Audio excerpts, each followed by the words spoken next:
employment, you guys being here, it's very important. Don't take that for granted. And believe me, being in business, you'll fail and fail and fail. But the moment you get it right, you are gone. So that moment when it comes, you must make sure that you guys are connecting with the right people. So right now, I will need you guys to shake it off a bit with a smile. Can you please stand up, all of you?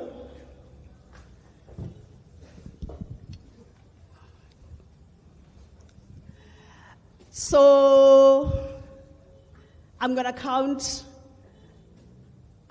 to 10, from 10 to bottom, right? You're going to say, join us for tea, together, big and big. I need a bit of energy. You guys, it's cold, it's in the morning, some are hungry, and. So we are going to count, and you guys are going to help me because we are doing this together, right? Let's go. 10, 9, 8, 7, 6, 5, 4, 3, 2. Ay, mana, Emma, no. Ariye. Pitori, ke khopela le nthusheng.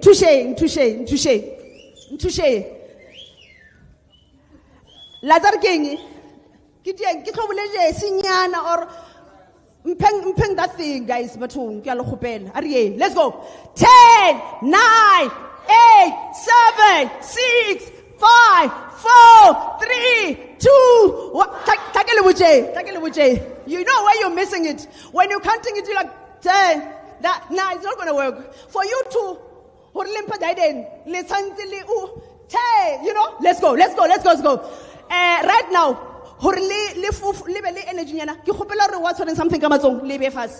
so we can we can count with our hands. You know what I mean? Yes, let's go. 10, 9, 8, 7, 6, 5, 4, 3, 2, 1. Ay, man. Let's do it. And then each and every join us for tea together. Bege. Let's go. 10, 9, 8, 5, 4, 3, 7.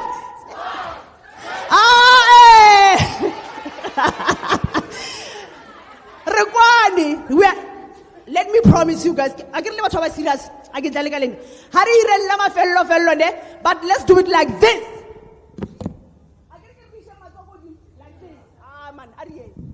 Let's go. 10, yeah. 8, 7, 6, 5, 4, 3, 2, 1. Join us for tea together. Beg. No. For the last time, I beg you guys. Let's go. 10, 9, 7, 6, 5, 4, 2, 1. Join us for tea together. Beg.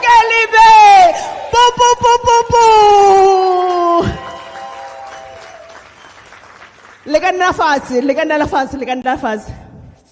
Thank you so very much. Lily, you can tell who you're feeling a bit better, ne?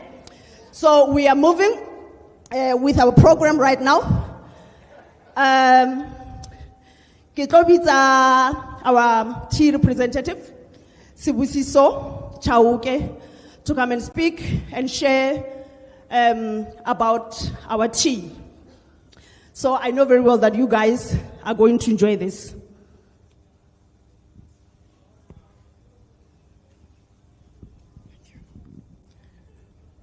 Good morning, entrepreneurs. Hashtag together. But again, hashtag join us for tea together, Beke. Thank you for joining us today. You could have been elsewhere, but you chose to be with us today. Big thank you to everyone who's joined us today. A big shout out to our online audience as well. Big shout out to Nedbank, our partners, affiliate partners, Brand SA. Massive thank you for joining us. Thank you for walking this journey with us. A big thank you to our community for walking this journey with us over the years. This is a journey that's been in progress for the last 10 years. We actually commenced with these workshops back in 2015. our partnership with Nedbank has allowed us to walk to at least travel to 39 townships with the aim to equip township entrepreneurs with skills, enterprise development, and it's been a very good journey. And you could have been elsewhere, like I said, and you chose to be with us today. My humble ask from me today to you, get to know the person sitting next to you. The person sitting next to you is the most important person in the room. Make an effort to meet at least 6 people that you didn't come with today. We've got amazing products from our entrepreneurs. We've got exhibitors showcasing their products today. If you can't buy their products, take pictures with them. Take pictures, just share their products. If you want to buy something, they've got Nedbank Pocket Pause, Nedbank Speedpoint powered by Nedbank. Just support our local entrepreneurs. And so Nedbank has allowed us to travel at least 39 townships, directly supporting at least 80,000 plus entrepreneurs through this movement. And it's been an amazing journey. And I don't want to say much, but thank you so much for joining us. Enjoy the rest of your day. Thank you so much. Thank you. Thank you so very much, Sibusiso, for the word of welcoming. As Sibusiso said, you must feel comfortable and take as much as information that you can take from here, because this kind of programs, they come with very much knowledge. You're not going to regret for being here.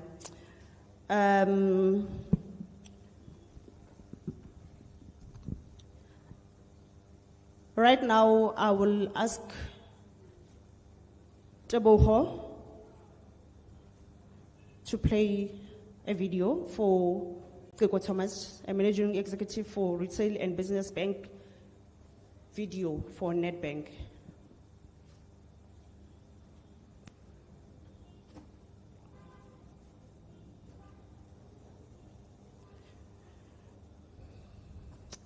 As I was saying, Sibusiso mentioned if you network, please don't. So make sure when we say network, you go to somebody else. If the person wants hopefully now you came with or get somebody else. You must make sure that when you leave here, at least you have 5 or 6 people that you connected with. And when we say connect, don't just connect and the next thing, communicate. You know, you must make sure you do follow up. So right now, as we are about to play the video, there's the information that you're going to get from that video from Keko Thomas, the Nedbank, Mr. Keko Thomas.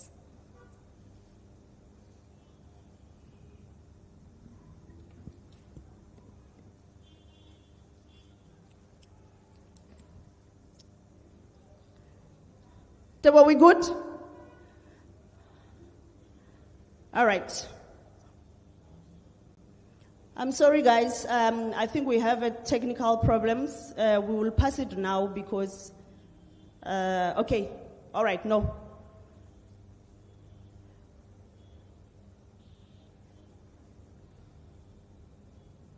Sorry about that. Hi, good afternoon. My name is Keko Thomas. I'm the Managing Executive of Retail and Business Banking at Nedbank. Why is it important for us to support small businesses, small and micro enterprises? Simple. They are the engine that drives economic growth. If you think about the situation we are in South Africa, where we haven't been able to generate GDP growth of more than 1.2% per annum over an extended period of time, a period that stretches more than 10 years now, where's the growth going to come from? The kind of growth that creates jobs, that generates economic activity, that drives tax collection. For us to invest in the things that the government needs to invest in, it's going to come from small businesses being born, being nurtured, being grown, being scaled, and hopefully they become big businesses that can operate at massive scale one day and even operate in international markets. So in many ways, our reason for supporting small business is our belief that the engine of economic growth is the nurturing and growth and partnering with businesses of this nature.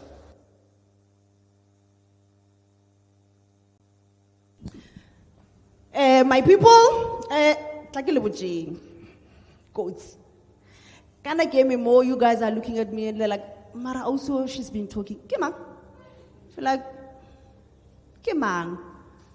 Because of the energy that I had and I wanted you to share with me. My name is Carol. My name is Carol from Pretoria. I'm part of the T. So I'm a T coordinator. I know you guys, me and you, working together, we're going to be fine. Ne? So right now,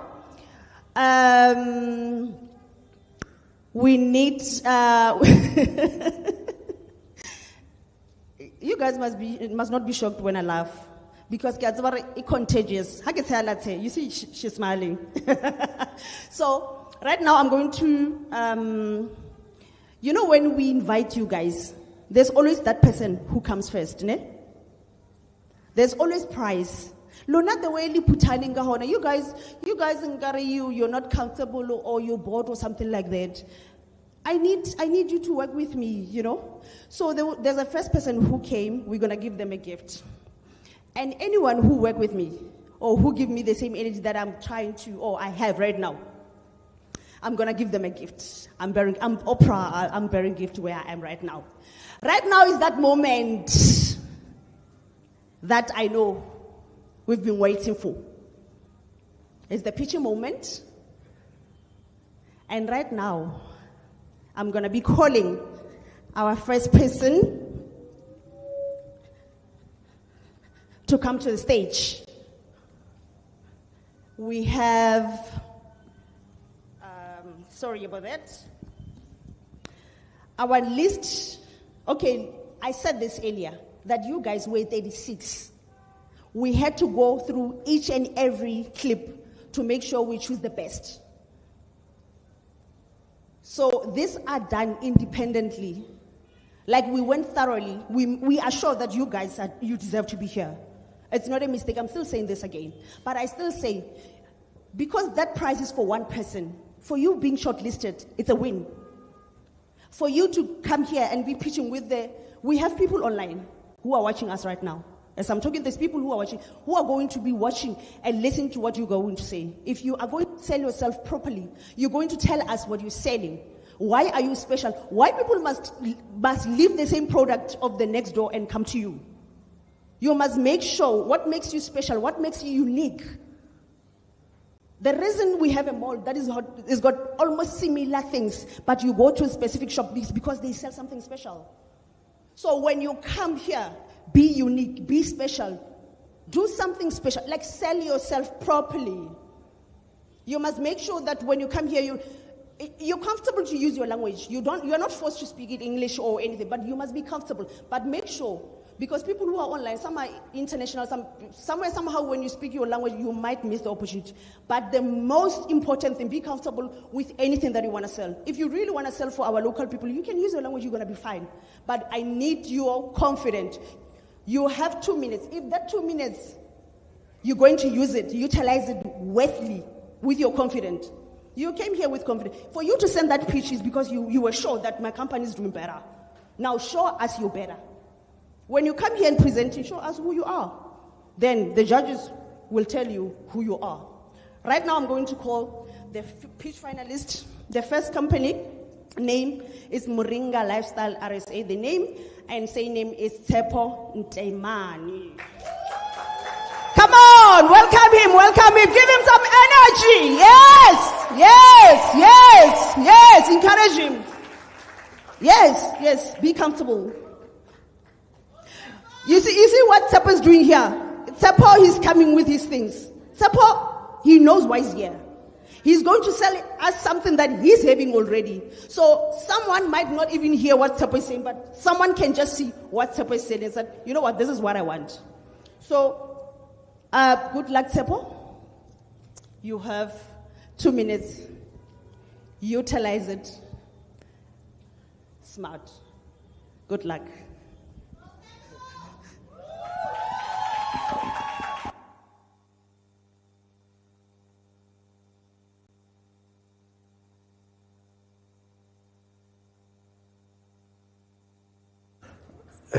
Okay, Tepo, here's your cue, ne? Ne? Good morning, Come on, ladies and gentlemen. guys. Wait a minute. Let's support Tepone. Let's give him energy. Let's count. 3. I'm going to count from 3 to 1 so that we encourage him, right? Let's go. 3, 2, 1, go! Good morning, ladies and gentlemen. My name is Sapon Temane, the founder of Moringa Lifestyle. After a successful career in construction, I had an issues with my weight, and I also had issues with asthmatic attacks. That resulted to me using Moringa. After a big transformation by Moringa, I decided to share the benefits of Moringa with all other people. Hence, you see this product. We farm through a network of backyard farmers, particularly elderly women in the villages. What we do is our products are rich in minerals and vitamin antioxidant, and also it caters for chronic illnesses and fitness fanatics. People who are looking to live a healthy life, that's why we are here. At Moringa Lifestyle, by integrating indigenous knowledge, the reason why we farm through a network of backyard farmers is by trying to bring back indigenous knowledge system to our people. The problem that we solve, we address health issues, challenges faced with individuals living with chronic illnesses, and also people seeking natural energy. Many struggles with fatigue, low energy, nutritional deficiencies. They look at plant-based solutions to enhance their well-being. We also recognize that our backyard farmers need access to modern farming technology to improve yield and efficiency. We seek the 50,000 rents because of our current warehouse where we are warehoused lacks COA due to the fact that we cannot access title deed from the city of Tshwane. With the 50,000, we are looking to integrate and improve our farming system and also relocate to a compliant facility which is in the innovation hub. Our market, as we're speaking, we've got about 5 gazebos in different malls around Gauteng. We are doing our sales through a network of backyard. Our time is up. Mara le mutli le tshepa kere. Tshepo. Bona bile wa julu thakele boje. Le la takele tlotlele. La mona wa julu IT. Because tshepo nyaka zaka guys. And tshepo hape ha re tlhaloseta pila ona le yona mara o nyaka mo. And hello you guys were listening. Some of you knows can do business with Tshepo already because he mentioned few things. When they are pitching here, it's not only about money, it's about even you guys grabbing information. Oh, it's a popular pillar is being on the field. He's being on the field in Gabriel. I get it. Now we are going to our second pitch finalist. Company name, BU Entertainment Pty Ltd. Name and say name, Sechaba Pala. Ariye metele mazo. Yes. Give it to him. We are going to count for him when we are preparing Chaba. Baro's Chaba. Beast Chaba. Wangushisha. So you press it here. So we are going to count when we're preparing him. Let's go. 3, 2. Oh, Ariye, 3, 2, 1, let's go! Nakupula read something before the Toma, ne? Hekere Eva Wena, Lina Leri, Eva Wena, Eva Wena, Eva Wena. Hello guys, my name is Chaba Palane, founder of BU Entertainment. We started our company basically in 2019. It's an entertainment and media company. So what we basically do, we empower independent record labels and artists with music, content creation. So we realized that in the industry that we are in, it's very hard to break through into the industry. So we are the people that will provide you with the skills, with the workshops. We will be able to assist you guys in making sure that you breach the gap between the industry, the music industry. Basically, this was born out of my journey. Basically, I'm a musician as well. So we saw that firsthand, a lot of creatives don't have the right resources. it's a very limited access that they have to the industry. The gap that we are bridging, we're making sure that we are inspired by artists and creatives that always want ownership. So basically, BU Entertainment, in a nutshell, is that we are trying to make sure that the artist doesn't starve, because in the creative sector that we're in, a lot of artists starve because they don't have ownership and control over what they do.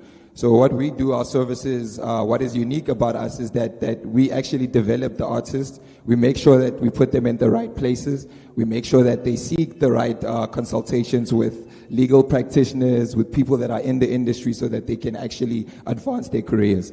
What we will do with the money that we receive. Your time is up. Give it up, give it up, give it up, give it up, give it up for him.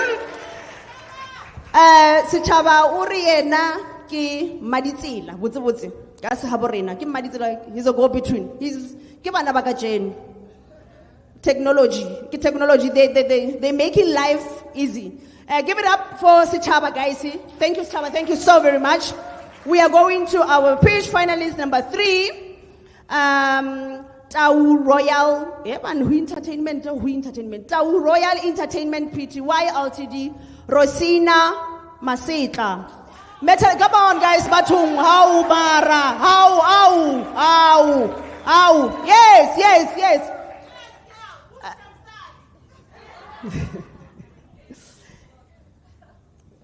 Yes, it on. Guys, that thing. Yes. Ariel, 3, 2, 1, go! In today's digital world, visual content is king. Brands, businesses, and events are constantly looking for high-quality visual content that can engage their audiences on their social media platforms and their websites. But many struggle to find high-quality visual content that is affordable, reliable, and professional. That's where we come in. We have a solution for that. Good morning, everyone. My name is Rosina Masetla. I'm from a company called Tau Royal Entertainment. Our company is based in Hammanskraal, Pretoria. We have a team of 3, and our services include aerial drone photography, video production, and professional photography. The reason why I started my company is because as a graduated filmmaking student, I struggled to find employment and I wanted to make a living from my passion. Our unique selling point is that we are experts in our field. As a qualified black female drone pilot, I ensure safe, legal, and skillful drone operations. We are innovative by using the latest equipment and pushing creative boundaries. We are reliable, professional, and affordable. How we are making money? How we are making money is by covering weddings, events, and parties. But unfortunately, we are only operating maybe once or twice in a week. And we'd like to change that by operating 6 days a week. So with the 25,000 rents that we are pitching for today, we are going to open a professional photography studio where we are able to operate 6 days a week. So by operating 6 days a week, we are going to increase our revenue. And your time is up. Batung metal, aha. Yes.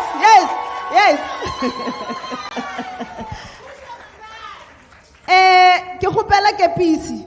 Little lemfeng mama mo. O encourage Rosina man. O wangusha. Wa mosadi to mosadi o rile no. Yes, mama. Yes.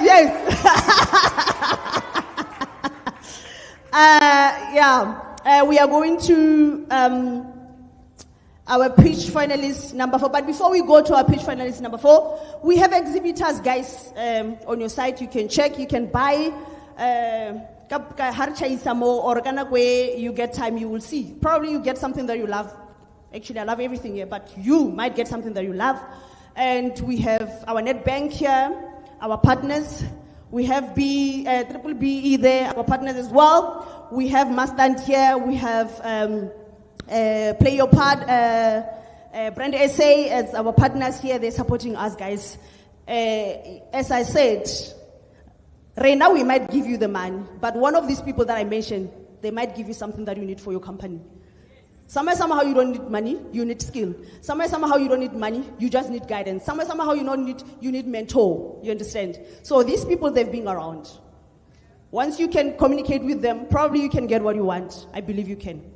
Now we are going to our pitch finalist number 4.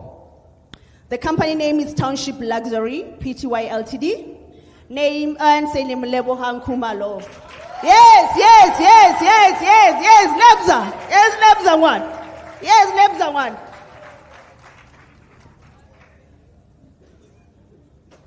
Okay, Lebo, what you prepare? I get everybody, show me who you are and what you sell. Then I'll know who you are. Somehow you might not hear what he's saying because somewhere, start swearing. We're not gonna know. I might not even hear what he's saying, but what he's having is for me. So, prepare. And it's always nice, guys, business people. When you are a business person, there's no need to use your clothes if your brand has got names. Use it because that's what is going to sell you. Lebza? Thank you so much. Guys, let's go. 3, 2, 1.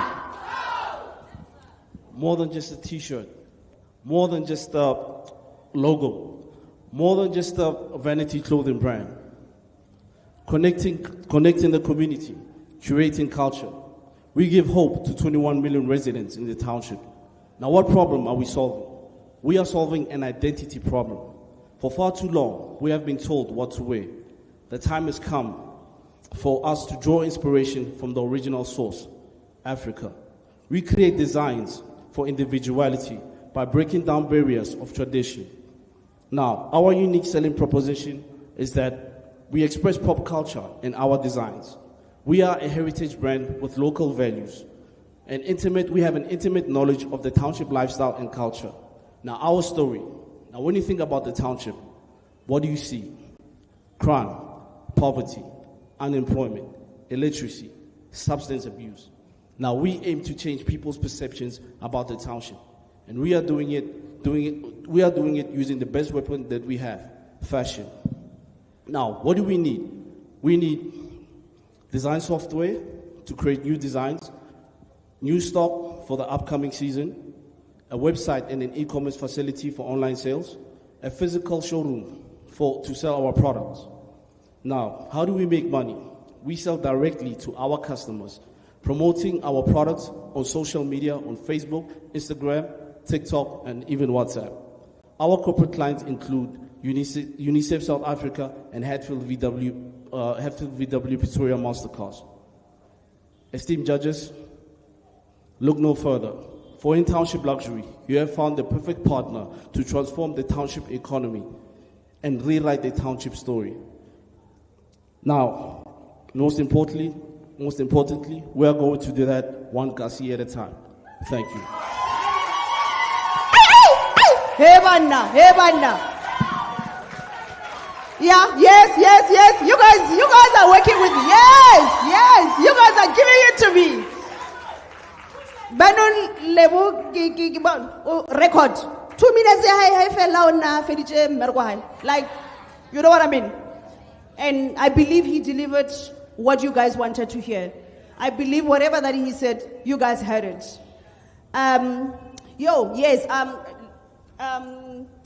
I want to thank the Safari Investment for helping us. We had a crisis of water here as the manager of Del Lane Mall. They helped us to sweep the water. It was a bit of a crisis. We really appreciate you guys. Thank you so much for your effort and time and everything. I'm going to call the finalist number 5, LP Media House, Lebohang Sibiya. Metele Matso. Yes. Yes, girl. Let's go, guys. In 3, 2, 1, go. Greetings, gentlemen and ladies. My name is Labahang Sibia. I am the founder of LP Media House, a PR and media agency that empowers startups and small businesses with brand visibility. What problem are we actually solving here? Many businesses struggle with brand visibility to also tell their stories and to build strong brands. So we've noticed that they also lack resources. I've noticed from the previous class that I've attended that small businesses, they know that they have to go to work, make money, take money home, and buy bread. They're not even on social media. They are not registered, not to mention website. So that's where LP Media House comes in. So LP Media House, this is our solution. We bridge the gap to offer affordable, strategic media solutions to help businesses establish credibility as well as to gain recognition. What sets us apart from our competitors?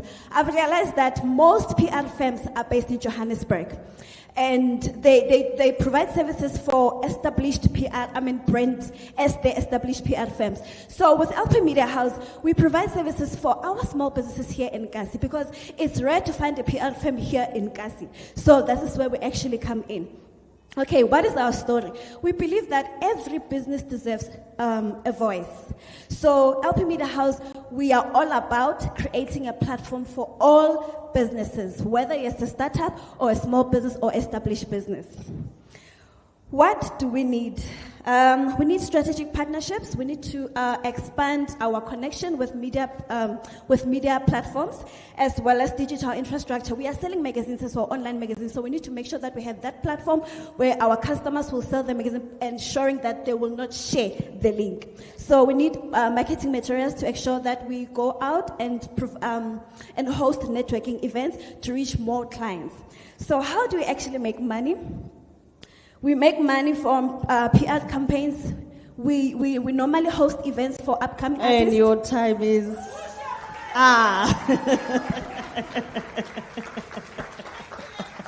Thank you, Lebza. Thank you, Nana. Thank you. Thank you so very much. You mentioned something very important, that most of the PR companies are in Joburg.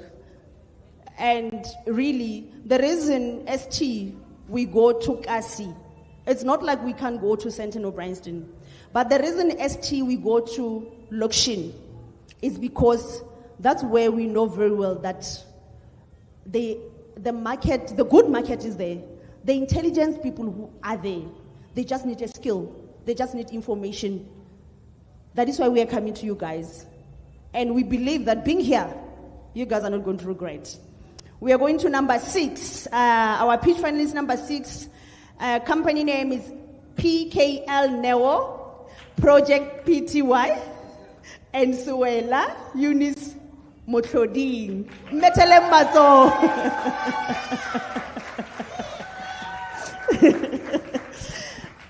Our guys in Metelembato. Come on, fellow. Let's go. 3, 2, 1, go. Good day, ladies and gentlemen. My name is Eunice Motloding, founder of PKL Neo Project. We are solving one of South African biggest challenges for food security, unemployment through sustainable organic farming. Many communities struggle to access fresh, nutrient food, and young people lack agricultural skill to create their own income.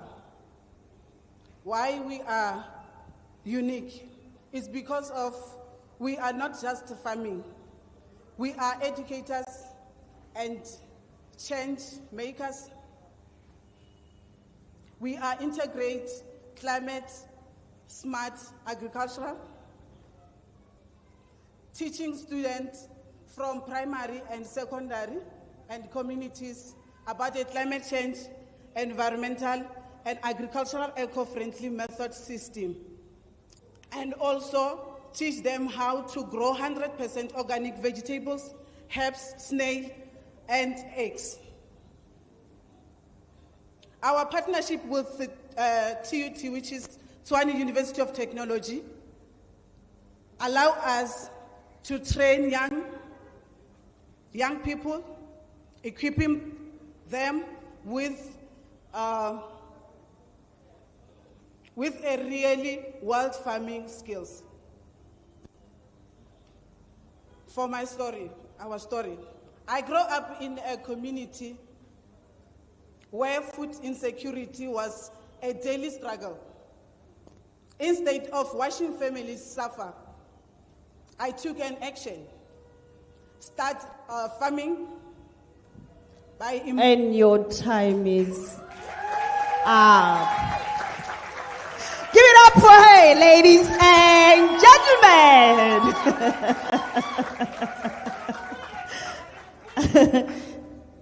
Whatever that you wanted to say, believe me, they picked it. They heard you. All of you, whatever that you guys were selling or whatever that you were sharing with this team and the audience online, they heard you guys. The final say, I said it before. The person, it's only one person who's going to win, but you are going, you are a winner already for being here. Don't underestimate the power of standing here. Don't underestimate, waking up in the morning, come here, it's a courage. It takes a commitment person to be here in this weather, nochal. So you must never take yourself for granted, guys, and I wish you all the best. We are moving right our guys. Yes, because they need this. You see where they are right now, ne? But what did people calculator?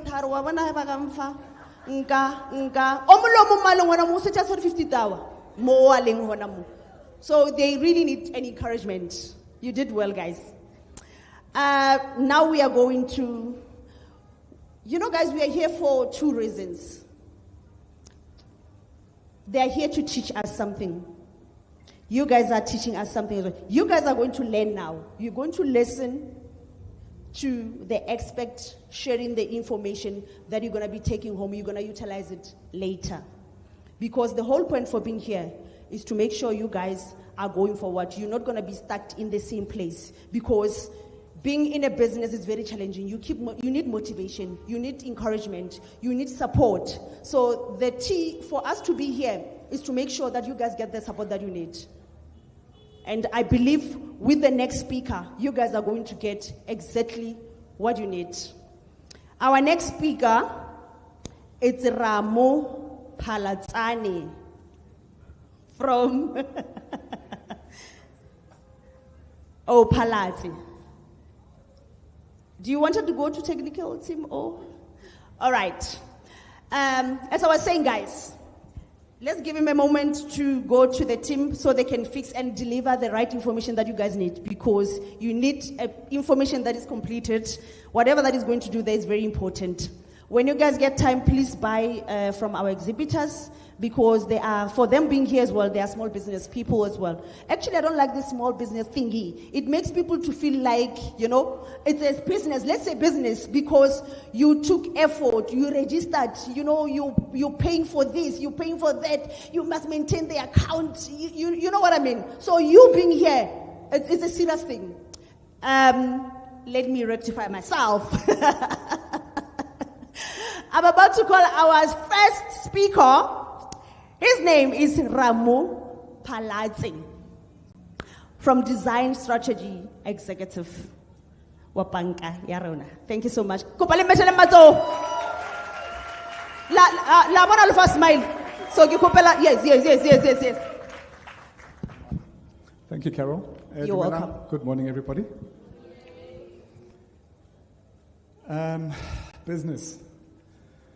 Business is tough, guys.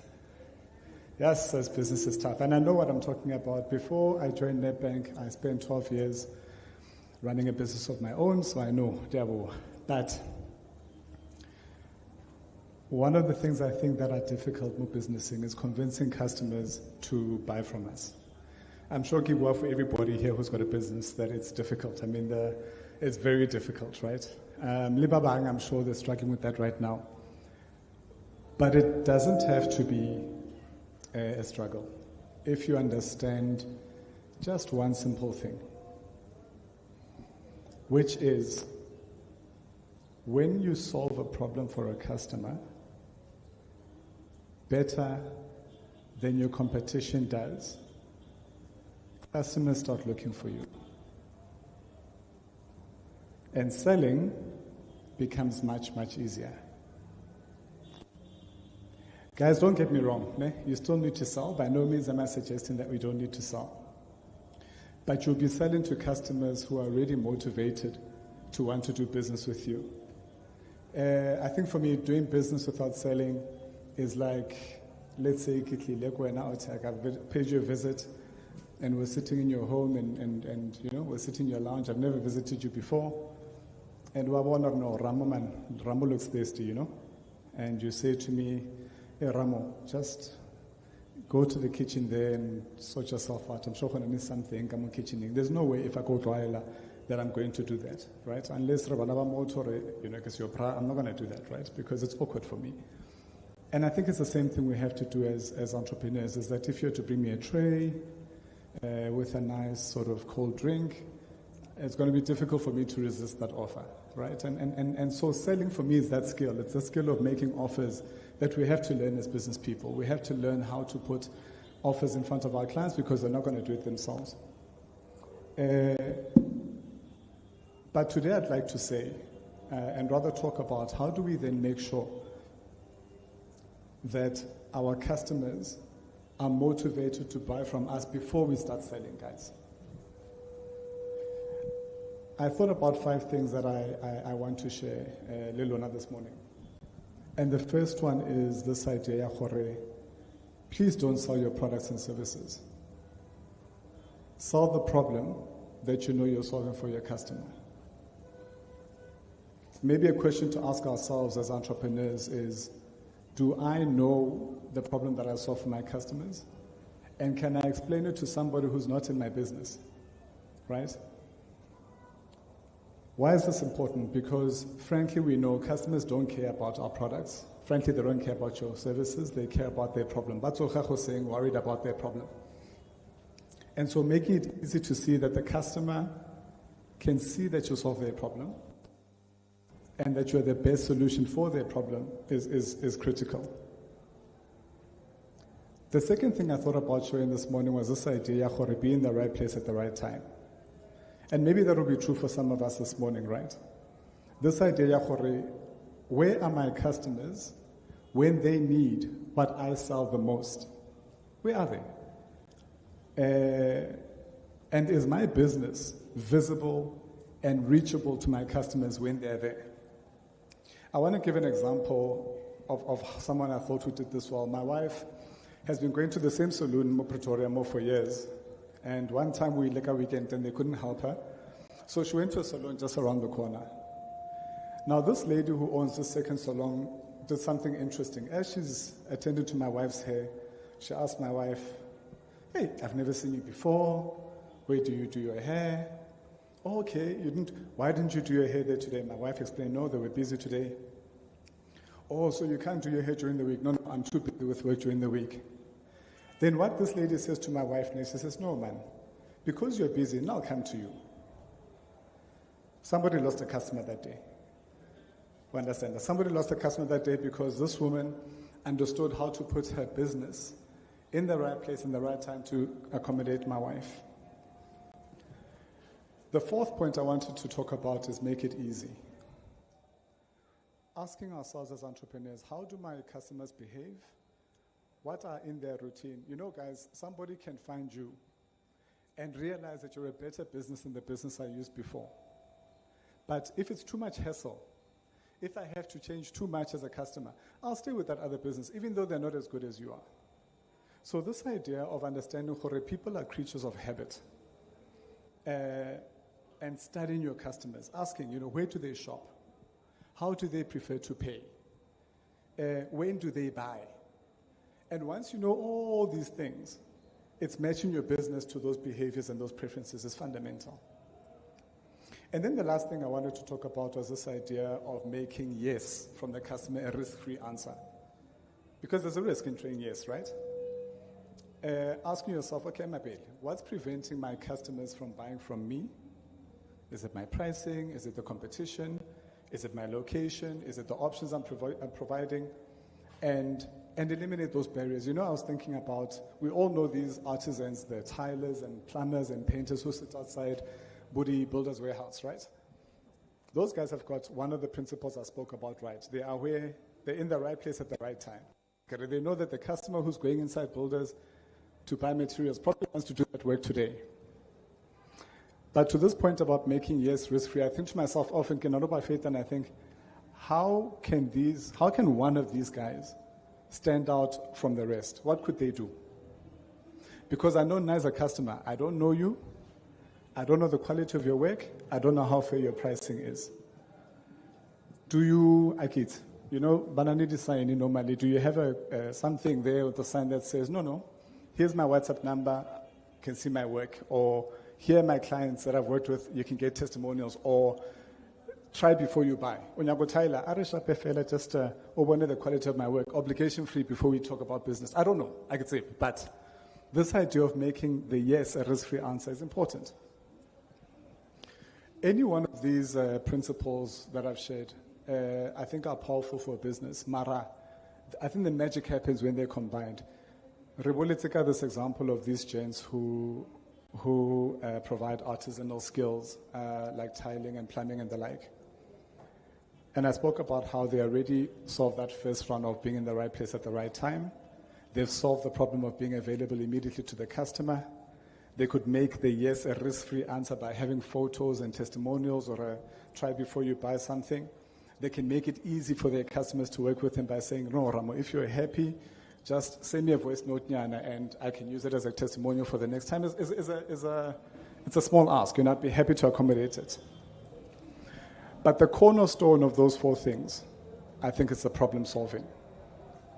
Because here's the reality. If you don't solve your customer's problem, nothing else matters. But if you do solve your customer's problem, and your customer believes that you solve that problem better than the other options, everything else becomes easier. I know how to price. Because if I've got a big problem I'm solving, I can attach a big price to it. I know how to position my business. I know how to market my business. I know which customers to talk to about my business. I'd like to share an example of a South African company that is very clear on where they show up. They are very clear on why they exist and who they serve, because they are very clear on the problem that they solve. Guys, if you can play the video for me, please.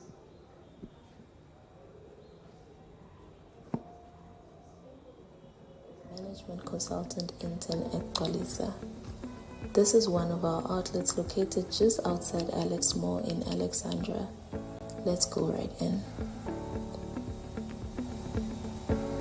As you can see, Xolisa is a nano-retailer selling food and other essential items using a weigh and pay model. This means you can come with however much you have at your disposal and buy products from us to get you through the day, a few days, even the week.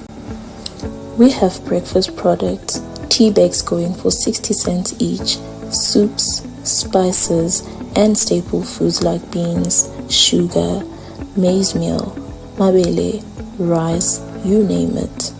And as mentioned before, we use a weigh and pay model.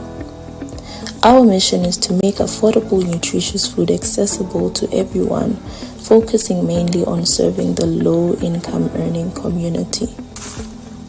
My favorite part of the day, seeing the satisfaction in the faces of our customers. Anyway, see you tomorrow on another spend day with me as I tell you more about who we are. Cheers.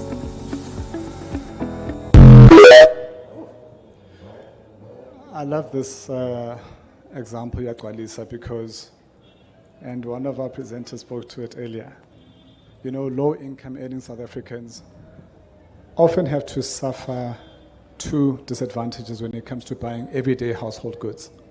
One, they can't afford to buy in bulk, and so they often lose out on the savings that come with buying items in bulk. And two, the items that are then available are often processed foods that offer little nutritional value. So here's a weigh and pay model from Xolisa that allows customers to buy only what they need at bulk prices making that healthy, quality food accessible and affordable for them. A problem well understood. If I can leave you with a thought, later in the morning when you are networking with everybody else in the room, guys, please don't talk about your products and services.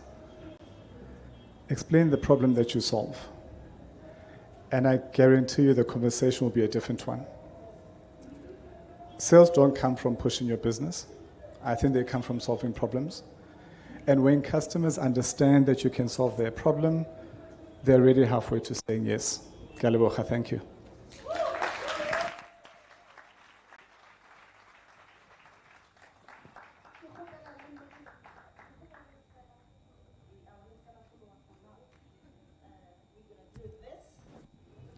Ke kgopela photographer in standby.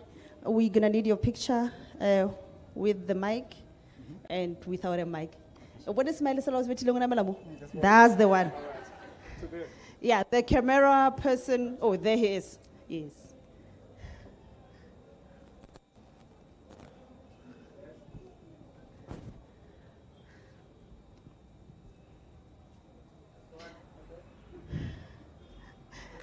Before you go, mara kilibidi mo staging.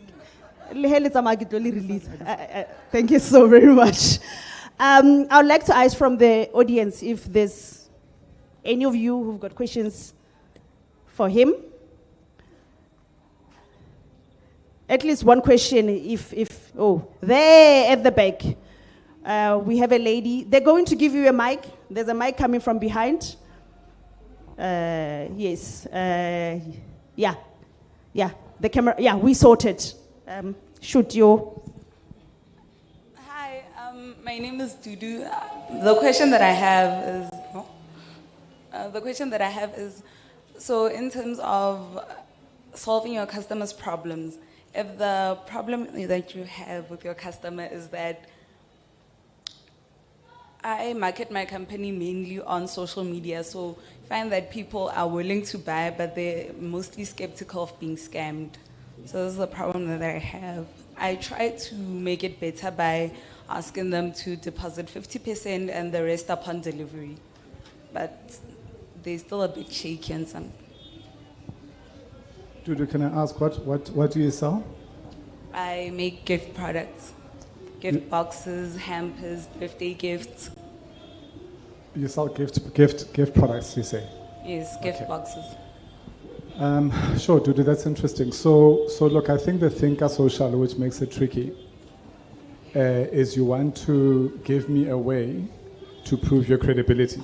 Because the problem you've got is that people don't know whether go patela 100% or 50% is Dudu going to run away with my money, is ultimately the challenge, I think. So I would encourage you to think about how do I get people other than me and other than my business who perhaps my customers trust, whether those are other platforms, other individuals who've got strong followings, to back my credibility. Would be something I'd think about. Thank you. Are you answered? Are you happy? Yes. Okay. For the fact that you asked that nice question, that is actually going to help almost everybody. We're going to sort out with a gift. Remember, I said I'm an Oprah, right?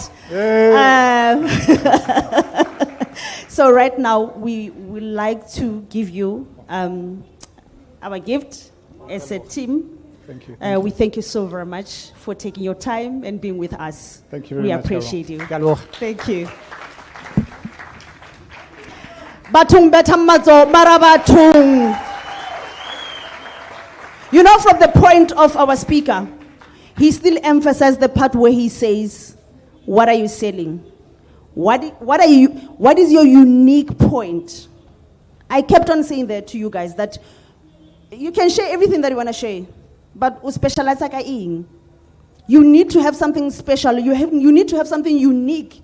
That somebody, you know, when somebody says, you know, there was Carol, I met Carol, and they're like, "How was Carol?" You're like, you know, she's, I don't know how to explain, but you know what? There's this thing. there must be something that is stand out for you, that is working for you as a business person. Our speaker mentioned that if you can take that home, every time when you're going anywhere, even for after here, make sure that you unique, be unique. We can't be the same. The reason we have different identities is because we are unique. Right now, we are about to call our next speaker. Our speaker is the founder of T. He's going to share the information, and he's going to share the information. T's being around. We're actually celebrating 10 years this year, so he's being around. So whatever information he's coming to share, his name is Bulelani Balabala. Give it up for him. Give it up for him. Give it up for him. Guys, give it up for Carol. It's the first time Carol has ever done this. She showed up last minute and was like, I'll do this. So I'm sitting at the back there, I'm excited. Good to Carol is doing the things, you know. So thank you so much, guys. I mean, I think just going to speak for about 20 minutes. I think good morning to our amazing speakers, our stakeholders, Nedbank, who has made and who continues to make all of this possible. Amazing exhibitors that were patient with us in the morning because we got here, there was water everywhere. And to the amazing entrepreneurs that are here, but whether or no weather, we keep it moving. Because Tlala, aika weather kere. Tlala idila luena straight. So huna pula, hushapa lightning, wafa. So this particular topic is a topic I'm very passionate about because I'm an entrepreneur myself. But it's something that I love talking about, you know. So today, just for 20 minutes, nothing more than that, then we'll open up to our masterclass, an amazing lady who's going to do her masterclass for the day, right? Who's going to take us on a deep dive and share her journey, share some amazing principles on how she's done amazing work with a lot of township entrepreneurs based in various parts of Pitori. So today I'm talking to you about Tengisa. In my language, but in your language, go rekisa, go baisa, go hereza, go tabalaza, you know, sales fundamentals. So let's go to the next slide. No? So here's the reality here. Income is vanity. I remember years ago, we looked at my financials with my accountant. I saw a very beautiful number, a number I'd never seen on a piece of paper in my life. I'd always heard about. I was very excited. And then the accountant looked back at me, and then I looked back at the accountant, and then I asked him the question, but Zaga eko kai? Because it's not in my account. I give one more pampiring, but I don't have it on the account. That's income. So income is before you deduct the expenses, stock, that's the money that comes in. So income is vanity because sometimes you check in at the end of the day, you find that you've made 1,000 rand, or you've made 500 rand, or you've made 10,000 or 500,000. So you then think that that money is money that you eat. That is not money that you eat. So the reason why they say that it's vanity is because that money means everything, but almost doesn't mean anything because cash flow is king for a small business owner. The second part is profit is reality because profit tells you what you're actually making. So ke stoka magwenya ka 50 ranta, or ke stoka flour ka 50 ranta, ke stoka fish oil, mtlakasi, di pizza, the place where I cook all of these things, then maybe my cost comes up to 300 rand. When I go out and I sell magwenya akwa rekisang, I come back with 500 rand. My profit is 200 rand. So 300 rand akishi. The whole 200 goes back to the business so that I restock. The moment I restock, then I'm able to grow my market. You understand? So that is what, in this particular case, we talk about profit. It's the money you have made after you've deducted all expenses. Now, because this is not a finance conversation, I think it's important for me to also then just plug this as well. When you are working out your costs, even though you are working from home, I get sometimes house pana cost, you don't work out like us. But you must always have that at the back of your mind because when you want to grow your business and you need to go rent, it's going to throw you off and you're going to feel like the cost that you are charging for whatever product, you are undercharging yourself. Why? Because you have not factored in rent. So some things are difficult to calculate, some things are not. So if all the things that take you to make a product, for instance, you think, okay, number one, ki plastic, it's amakwenya, ki flour, ki fish oil, ki yeasty, what I don't know what the other ingredients are, it's salt or whatsoever. Then some of the things that you need to also then factor in, what are all the other sundry costs or fixed costs that you needed? You need a house, you need a place, you need electricity, you need the pizza, because you can't use pizza forever, the pizza runs out. So the question that you need to ask yourself is, how long do you need to utilize a particular product before it runs out? Why? Because when we are running our businesses, we get to a point where, yes, we are selling and we are charging people for goods and stuff. And then what we call an unexpected cost. But that cost was always going to be expected because every tool has got a wear and tear. You understand? That is what that profit and vanity is. Please just put the slide back up now. And then cash flow is king. What does cash flow mean? It means that it's the money that we get left with. But also cash flow means that it's money movement. That means that in your bank account, there's money moving up and down. So when you are coming to a net bank and you're going to a bank and you're asking for funding, some of the big things that they'll probably ask you, even an FNI or DFI, is send us your bank statements. On the bank statement, they are looking for a couple of things, but one of the main things that they're also looking for is to see how much is going in, how much is coming out. To then be able to track, does this person have a consistent income? Which is why, as a business owner, even if you rekisa maswiti on the side of the road, or rochunela to the habli, or you're watching sneakers, you're making 300 rand a day, it's important for you to be disciplined in taking that money to the bank, either at the end of every day or at the end of the month. So I remember years ago when I ran Internet Cafe, I'd make about 500 rand or 300 rand at the end of the day when it started doing well. That was my definition of well, when we're doing about 300 rand a day. I'd then be disciplined enough to call a friend of mine who had a car. We go to the nearest town, which is Glenmarais. Then they had ATMs. I deposited in the ATM. It charges me 20 bucks. But that discipline now started to show whether this person is actually making money. Why? Because on the other side of the frustration, we believe that we are making money, but we can't demonstrate to Motomong whether we are making money. So then you then get frustrated, why don't they get it? Because I'm actually making money. But it's purely because you're not showing it in the numbers. You understand? But to today's conversation, everything I just spoke about means nothing if there is no sales.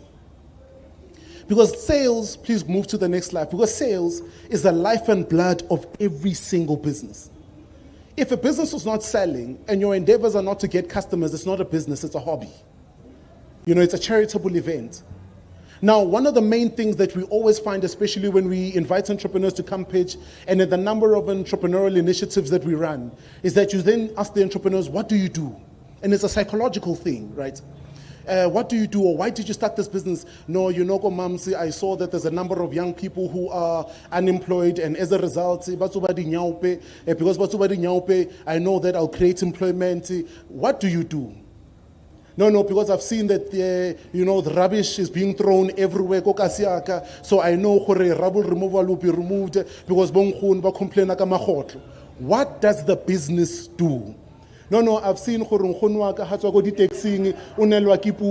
and as a result, I know if I run this business, I'll make enough money to be able to help Bongkhono. So, and there's nothing wrong with that, because at the very crux of it, because we are South Africans and we are Africans, we operate under Ubuntu. But before we solve for all the social things, you must first solve for the first immediate problem. And the first immediate problem is being sustainable. Put money on the table. You are not running a charity. You are running a business. So which then means when you are going out into the market to sell, and these are some of the things I'll talk about in the next 3 slides, not a lot of slides. I'm 5 minutes in, I've got 15 minutes. So as you go out and you sell, a couple of the things that customers want to know is, what is the product? What are you selling? But the most important thing is that you need to sell.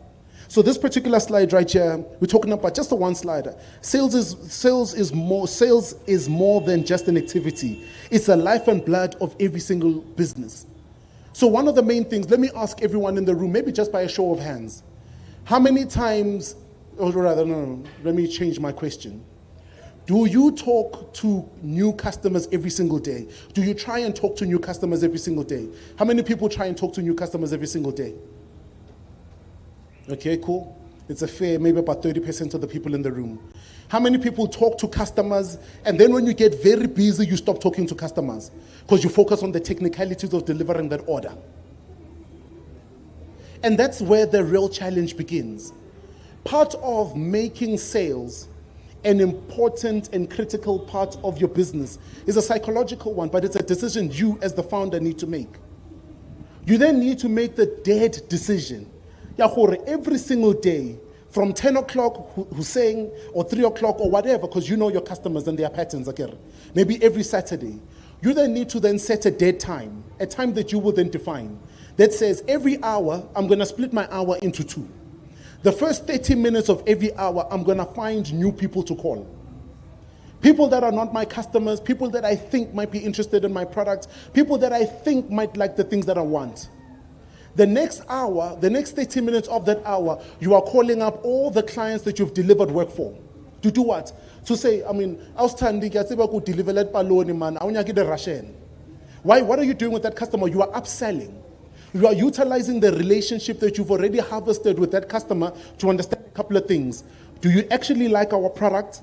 Why do you like our product and you buy from us and you don't buy from someone else or anyone else?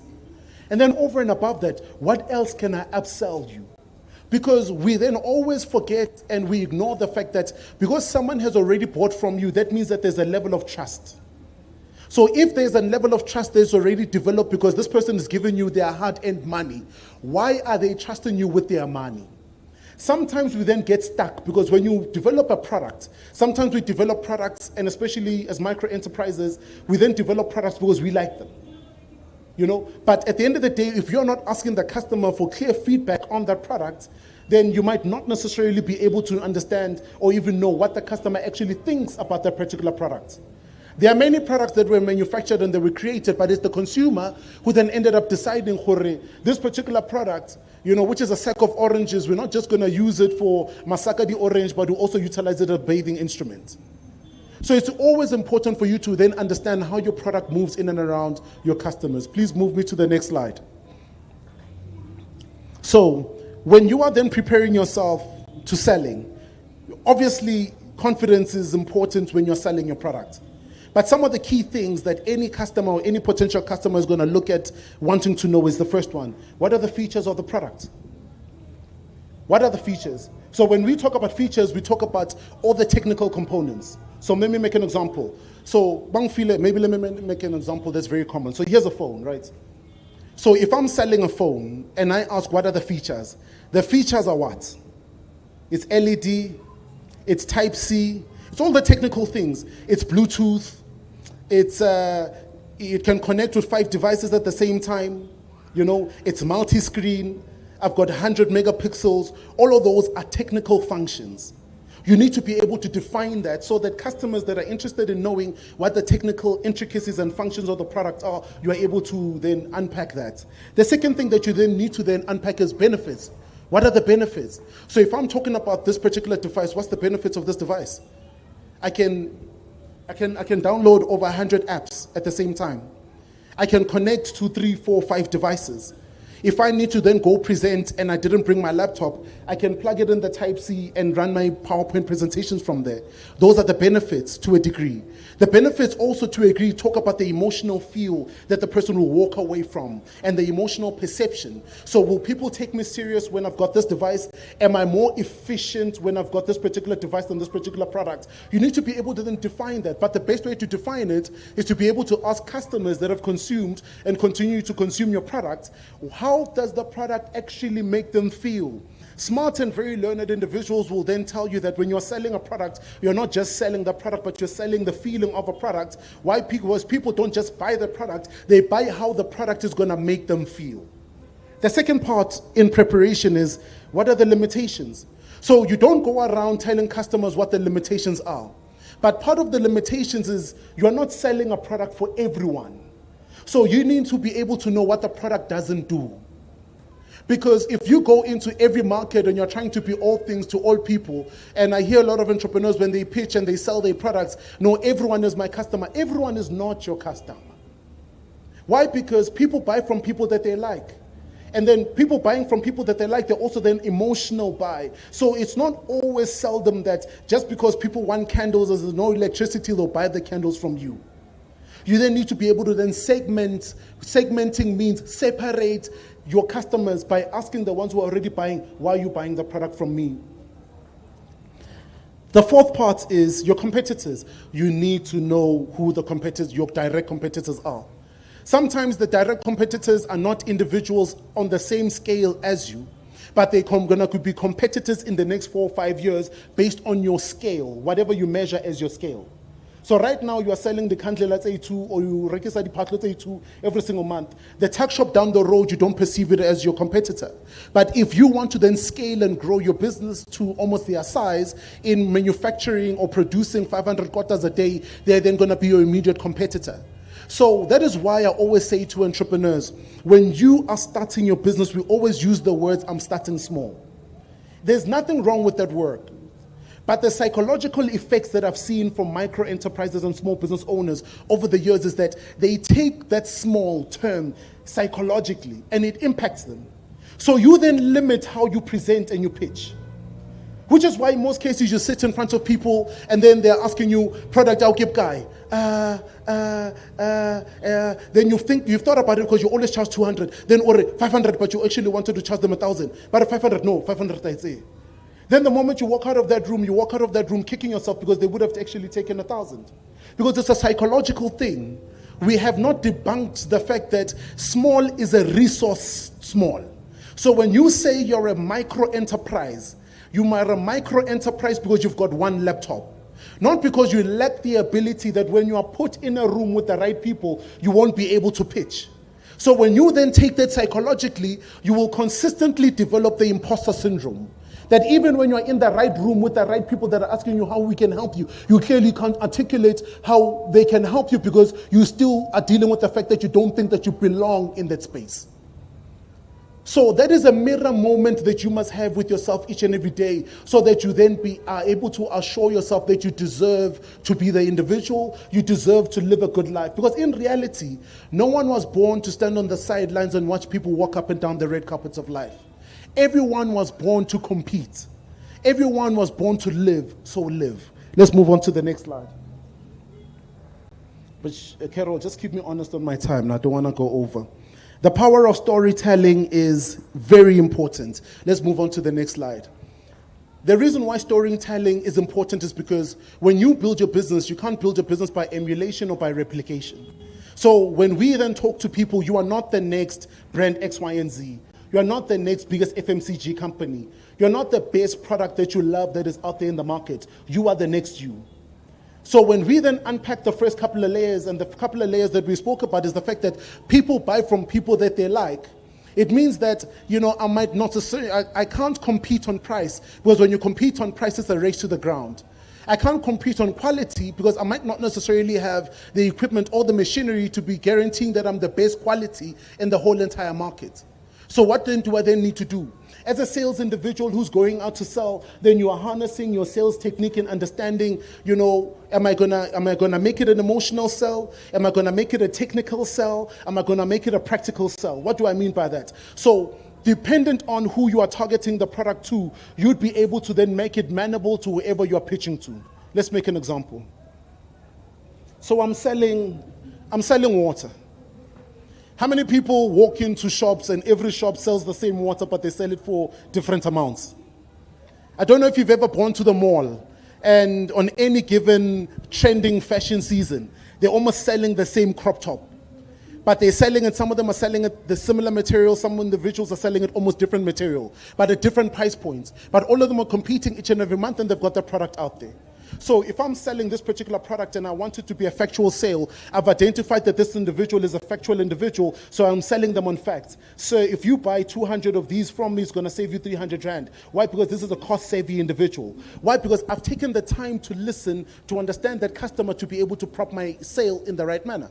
But this individual is not interested in all of those things. They're interested in all the philosophical things to understand that this water is alkaline water, this water's got health benefits, this water's got medicinal water, this water was not manufactured by young children in a country wherever. They want to know those things, that this water is environmentally friendly and it's all for all the right effects. Then someone else maybe just wants to buy this water because I'm selling it and it's an emotional sale. As a young kid, sir, if you buy this water from me, this will enable me to further my college degree. They're not necessarily buying that product purely because of all the other things that you've spoken about. They're buying that product because there's an emotional connection with that particular story at the end of the day. So everyone in this room comes from different backgrounds, different homes, but the same cars. You might find that there's someone who almost has a similar story to yours. You know, who maybe might have gone similar, not the same, who might have gone to the same high school, raised by a grandmother. You know, the household was tough in a 4-room, things were difficult, who also had to maybe drop out of high school and then go work retail. So almost similar challenges, right? But at the end of the day, your story carries a level of uniqueness because there are notes and things in your story that will never ever be assimilated to someone else's story. So when we talk about the fact that you don't sell yourself by replicating a big brand, you sell yourself in your uniqueness. You know, define your story, tell your story, articulate your story, because your story has got the power to build a deep emotional connection with whosoever you're selling the story to. So there's a book I wrote, and in this book I share a story of, you know, meeting a gentleman years ago, and I always share this story. And when I met him, I sold all the amazing things we can do, how cheap we are, how we are the best. And he looked at me dead in the eyes and said, "You are not the best. I work with the best. You're not the cheapest because we work with the cheapest. You are a young, ambitious guy, and I love that, but tell me your story." The moment I told the story, there was affinity. Why? Because I'm telling this individual why I do the things that I do. Why? So that I can build the emotional connection. The more and more you do that, then now you know what happens over time. You build the credence and you build the scale and you build the resources and the machinery to be able to have the technical know-hows. Now you've been able to manufacture all these things that now separate you and segregate you in the market bigger than your story.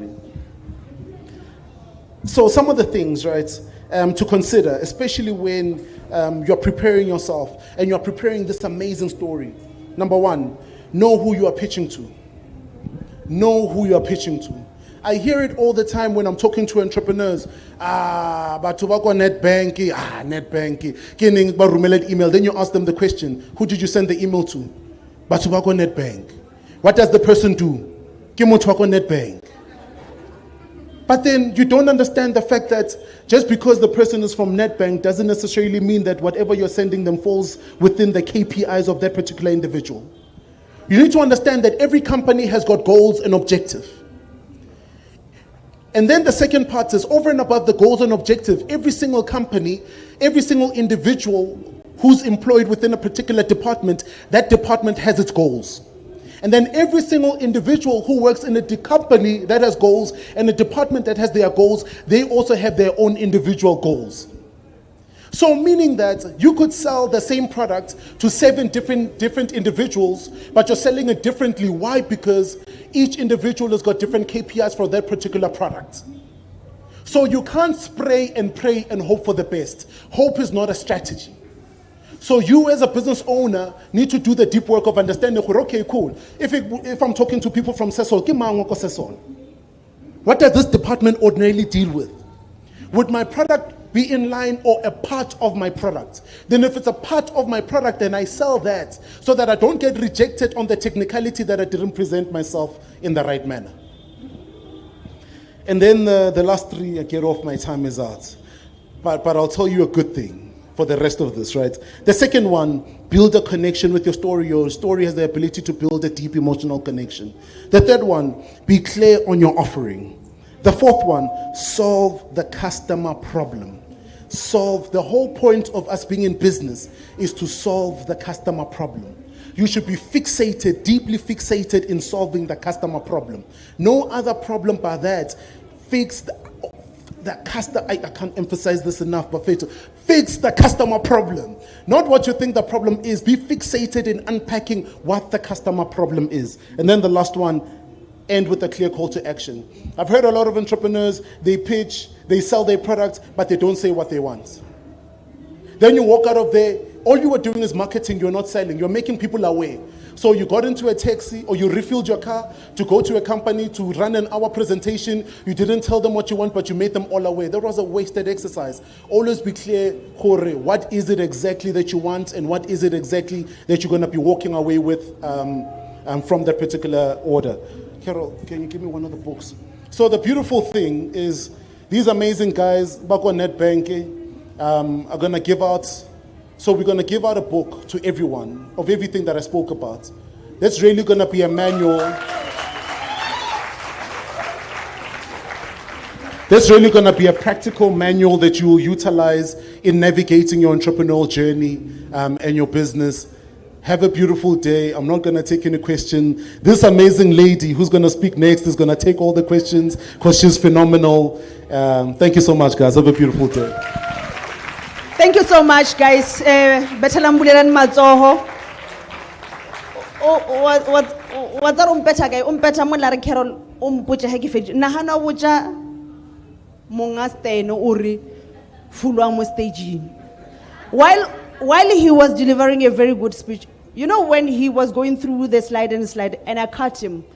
Probably the last slide is talking with somebody else, and another next thing I'm going to tell him to get off the stage. Like, seriously? Aretso moyon. Kilibudite earlier that ki opera.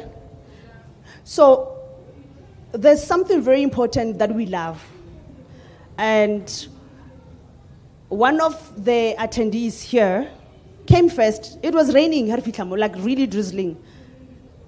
We're still here and but I have got the gift for our first time person. The first person wafitling, I mean, Rosina Masitla. Can another gift here? It's energy because when she was pitching,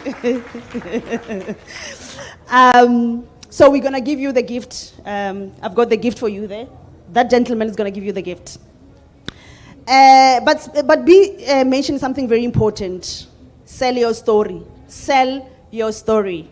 It's very important to sell your story, no matter what, because it's your it's personal. Like it's your story. Sell that, and solve the problem. Our previous speaker spoke about something that the wife was going through. The next saloon. No, muto, because loyal, and mamang's not here. Let me just take this person. But now I'm going to make life easy for her. And the moment you become loyal and deliver a good service, then you sold yourself. She's going to sell you to somebody else. They will ask her, where are you doing her? In my house. Now, she's got friends. She's going to share that with friends. You see now, she sold herself nicely. Without somebody going, no. Make life easy. And believe me, we love comfortable life, all of us. Right now, I'm about to call our next. Thank you so much. We have the online audience. Thank you so much, guys. I know this weather, when you're home, you're comfortable and enjoy yourself. I'm about to call our next speaker. Our next speaker is the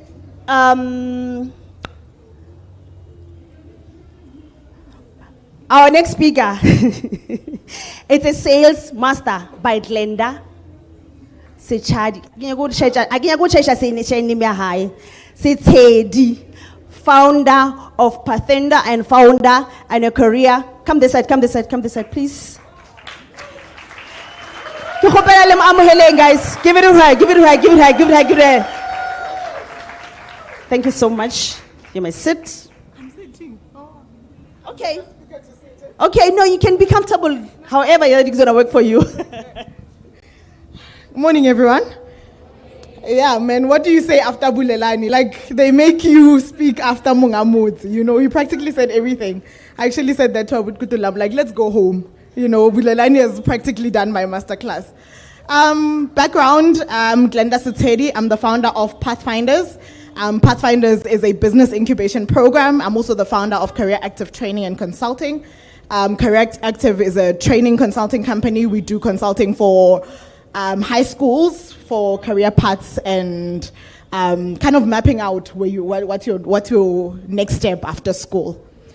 I want to actually focus on a couple of things that Bulelani actually spoke about. But before I do that, I want to advise entrepreneurs there are 3 books that you need to go find after this masterclass. The first one is All Lean Startup. All Lean Startup. All Lean Startup. Lean as Lean. All Lean Startup. And then the other one is by Jeff Constable. There are actually 2 books. They really, really changed the trajectory of our business. The first one is Talking to Humans, and the second one is Testing with Humans.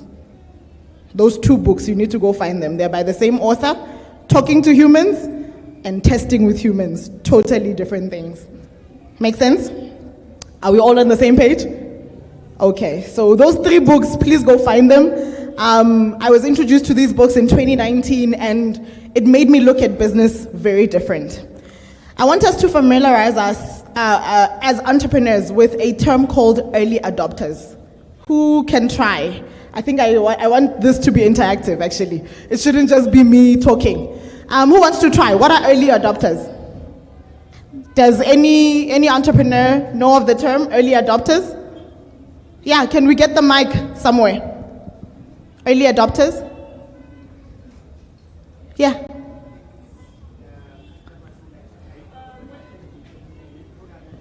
Yeah, let's give you the mic. Wait for, they're getting the mic to you. Hello. I think early adopters is customers who like to try new products that just came in the market. Yeah, and I think, let's give him a round of applause. He got it right, guys. And I remember, as a new entrepreneur, when I was studying corrective training and consulting, and all I knew is that I didn't like corporate and I wanted to get out, right? That's how we all start businesses. I don't like work, so I'm gonna start my own things. I can make my own rules, right? But we don't familiarize ourselves that entrepreneurship is structured, guys, right? It's when you need to understand the background of what business is. It's no longer about side hustle. When you want to compete with the best, you need to know that you need structure. So I'm actually surprised that in a room full of entrepreneurs, there's only about 2 or 3 entrepreneurs that know what early adopters are. Early adopters are the people that buy your products without you working hard, right? This is someone who meets you, and it's the same that I've done with a lot of businesses at Pathfinders. I put you in a mall, and at first glance, people start seeing your product and they buy, right? You didn't work hard for that sale. You didn't have to persuade the person. You didn't have to pitch them over and over again, but that person immediately tried your product. Who's used VW for over 10 years? Who's used VW or any car for over 10 years? There's a brand that you prefer, right? 10 years later, when you go to VW, at the end of your service, VW sends you a message. Thank you for your commitment to VW. We hope that we've provided an excellent service. We hope to see you soon. 10 years later, you meet your early adopter who you didn't work hard for. Take their money and you are gone. Never again to see you. They're going to see you the next time you want the next 100 rand. That's how small businesses deal with their customers. We're always chasing the new 100 rand.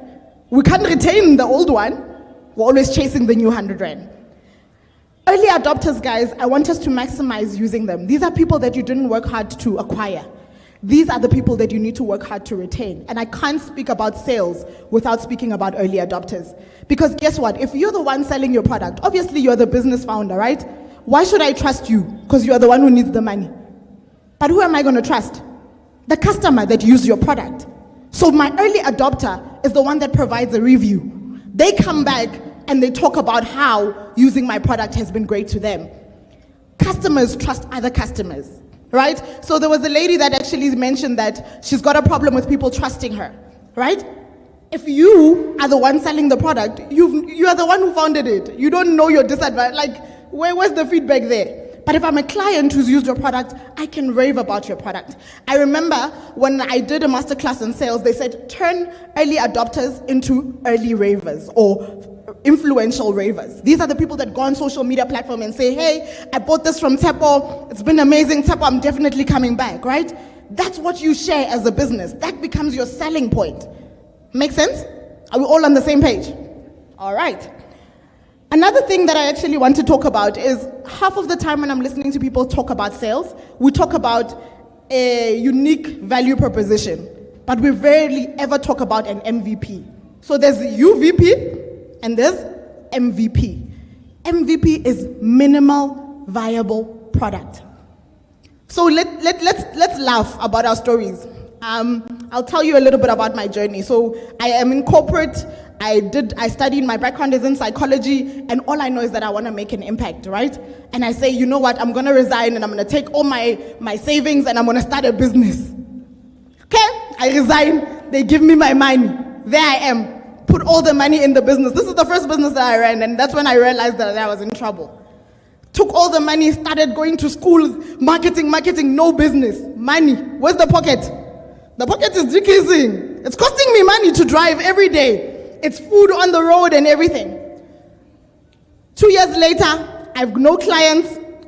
The pocket is on about 300 rand, I still remember, right? And then we got our first client. But then I failed dismally because there was no feedback. So entrepreneurs fail dismally because we don't try MVPs. MVPs is fail small, fail fast, and recover from the failure. So I don't take the current sales. If I'm testing a new product, I'm not taking all the money that I'm making in my business and putting it into a new product. I'm taking a portion of it and I'm testing it in the market with my minimum viable product. I'm not saying do cheap quality. Those are two different statements. I'm saying I'm exploring MVP. MVP is minimum viable product. So meaning I put it out in the market, I get feedback. I want to talk about feedback when it comes to sales. We take things so personal as entrepreneurs, eh? A customer reports, I don't like your perfume, it was finished. You know, when I walked out of the door, I couldn't even smell it anymore. But because as an entrepreneur, you've made you the business. You think it's a personal attack. You don't go back and refine the model. You make it about you now. It's you and the customer going head to head. No, you know, you're clearly not my target market. I don't know how you're going to sustain that business, right? And these are mistakes that I made as a business, and we're talking about reality. So minimum viable product means that I test the market, and I go back to the drawing board if I have to. So once I receive feedback, I remember with our model, people, when I started Pathfinders, if I can tell you a little bit what Pathfinders is an incubation program. I currently incubate about 300 startups that are township based, but our job is to connect them to big corporate. For example, we have Dumelo. I want to speak about Dumelo. Dumelo, can you stand up? Dumelo is a Pathfinder, is actually here. Dumelo is actually one of the businesses that we took from a table, and he now owns a store inside Mamelodi. Mom Small, actually. So with Pathfinders, our journey is that we meet you as a local entrepreneur, but how do we get you to participate in this huge economy that exists, such as malls, right? And I wanted to bridge the gap. But what was important is that I needed to constantly get feedback from entrepreneurs to refine my model. If I had continued on a trajectory of saying, oh, I've got a business model and I don't need feedback, trust me, you are sitting with a warehouse full of things and no one to buy. Because you can't receive critical feedback as a business, right? So you cannot do sales without feedback. Feedback is so critical, guys, because it allows you to go back to the drawing board. Remember, if you're going to solve a problem, how are you solving a problem if you're not listening to your customer? How do you even know what problem they have? Right? I remember when I also attended a masterclass, and one of the things that actually changed my view of township entrepreneurs, and I want to tell the story because it was told to me and it really made an impact. For example, you know, the problem with township entrepreneurs is that I see someone selling magwinya, and then I see a whole queue, right? I see a queue, you know, it's circling, and I think, that person is killing it, right? Instead of me going back and saying, how can I plug myself into this model? I open up a magwinya next to him. That little market, we're going to share it. So now there's 15 of us selling the same thing. Mara, we all go and queue for oil. No one is saying, can I solve the oil thing? There's 15 of us who need oil. No, we're all going and starting magwinya. We don't have a supplier for sugar. We don't have a supplier for salt. We don't have a supplier for flour. The day they close flour, fine. All our businesses down the drain. So we're not taking care of the value chain. And we're not working hard to take care of the value chain in townships. So half of the time when we're selling because we see something can go quickly. But at the back of our heads, we're not thinking about how do we secure the value chain in the sales. I actually also want to speak about one thing that Bulelani said, which is very profound about what big brands sell. And I remember it was a turning point for us.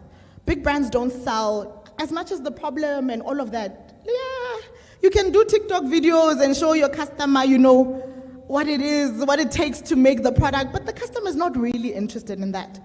The customer is more interested about the emotion that you're going to evoke in them.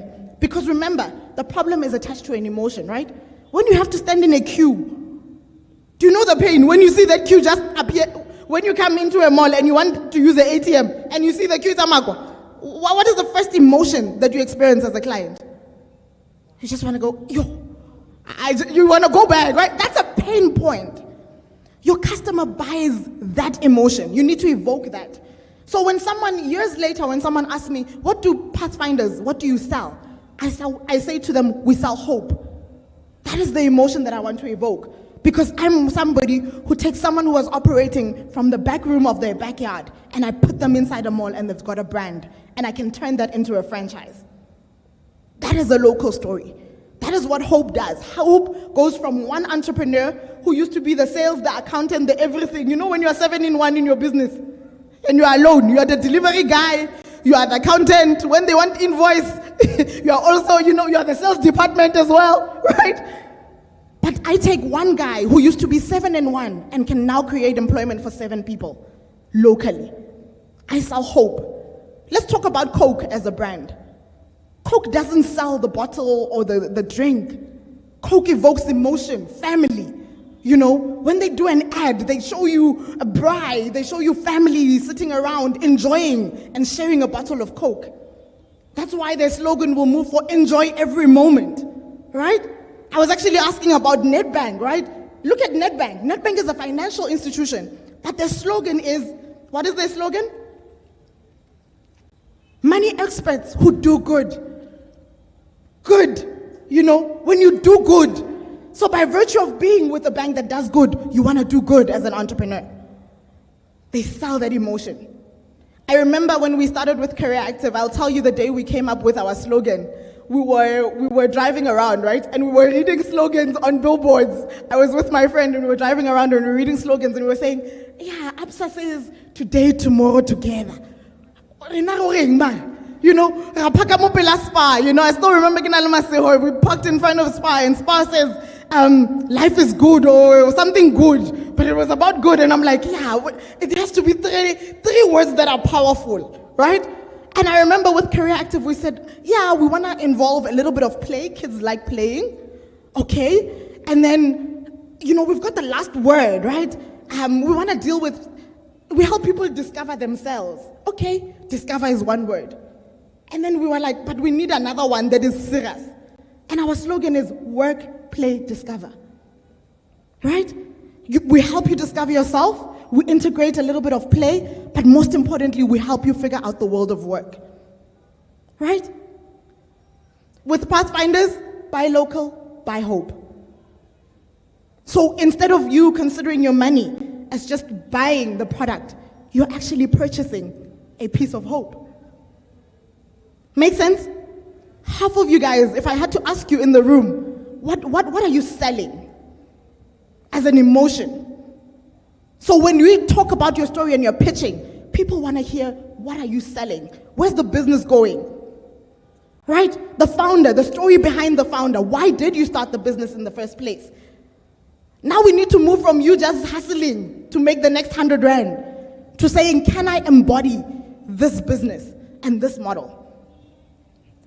And in closing, guys, I'll take questions, especially around Pathfinders, but I want to tell you a little bit about my journey and why I will speak about Pathfinders is when I came back home in 2019, I came back from the Mandela Washington Fellowship, and I think the one thing that was disheartening about the township economy was all I saw when I walked around townships was there's big malls everywhere.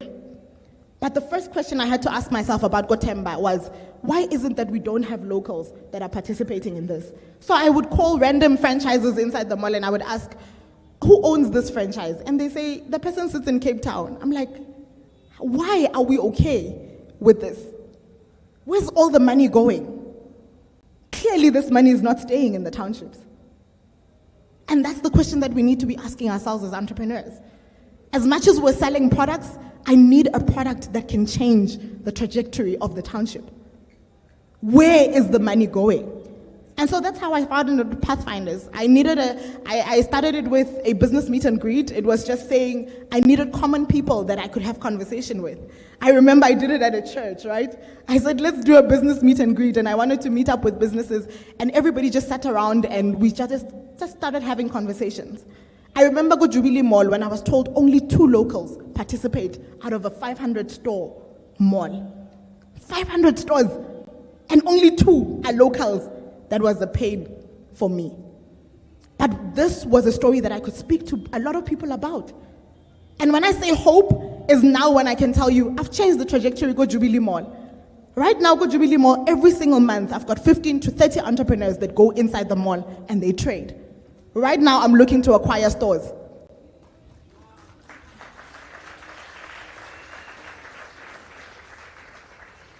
Mom small, I've got 4. There's a kiosk that we gave away to Lebo who does handcrafted earrings.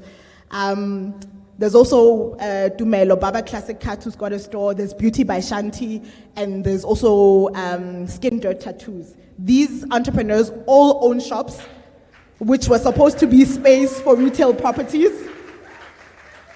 I've started working with, there's another property group that I started working with, which is Exemplar. They own Mum Square, and we currently have entrepreneurs that are also operating stores inside Mum Square. But our journey as Pathfinders is to make sure that globally, we make sure that locals who support these big corporate companies come to the table and participate in this economy. I'm going to make sure we take a piece of our pie.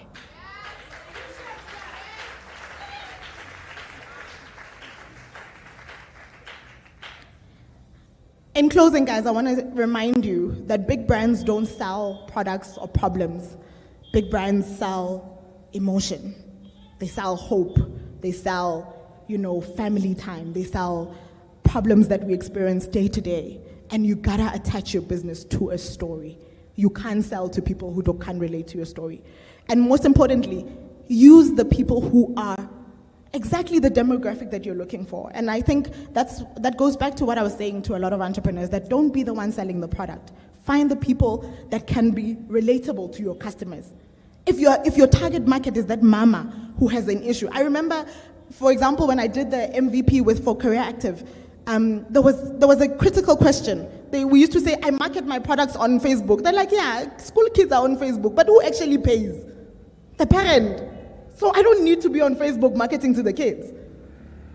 So where do I need to be? At parents' meetings, having conversations with parents. So you guys are working extra hard and putting money to the people who will not buy. Is that executive that you're looking for on Facebook? No, they're probably on LinkedIn, right? Yes, your service is targeted at small businesses, but would I rather have a corporate sponsor small businesses?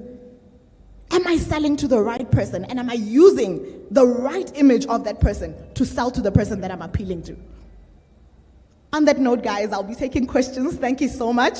I hope it was valuable. Please familiarize yourself with those books. Let's give it up for Glenda, guys. Thank you so much. Is there any questions? Yes. So as we identify the people for the questions, there will be a mic coming to you, all right? Ready?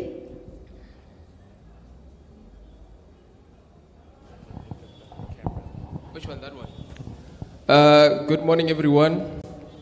Please hold this. Good morning, my sister. Thanks for the word of encouragement. First things first. My name is Godfrey. I'm with my business partner Tabiso here. So we are from TNG Biltong. Here in Mamelodi, we manufacture and sell biltong.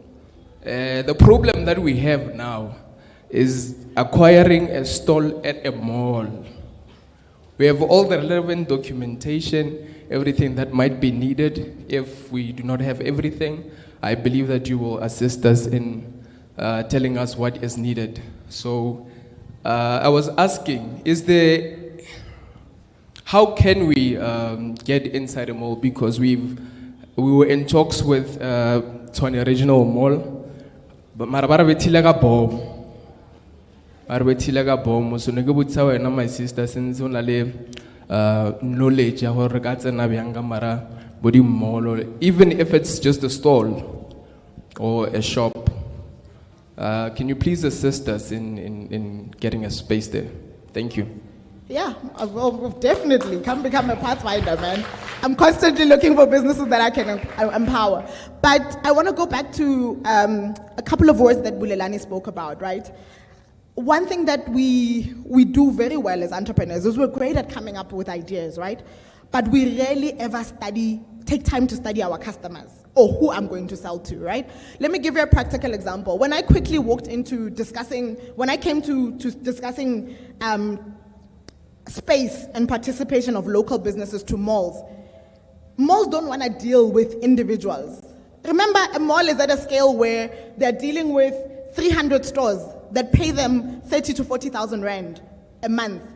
You are a small business that probably can afford 1.5. One, it costs them more to invoice you as an individual, right? So most don't want to deal with that. And that's the reason why when I had to go back and go and look at my unique, that's where we come to UVP, right? Meaning that I study the person that I need to sell to. I said, we will become the driver of onboarding all these small businesses because you don't want to deal with them as the small business. We will deal with that. We will deal with the nitty-gritty. So as pathfinders, we are the ones that are like the mother. So when we come to the table, I speak on behalf of 300 entrepreneurs. So I'm not putting them all through dealing with one by one, right? So for example, maybe you can afford, the mall tells us, okay, we charge 3,750 a day. That's the average rate inside malls, by the way, 3,750 a day. I don't know if small business can afford that. But I come to the table and I say, okay, they can't afford that.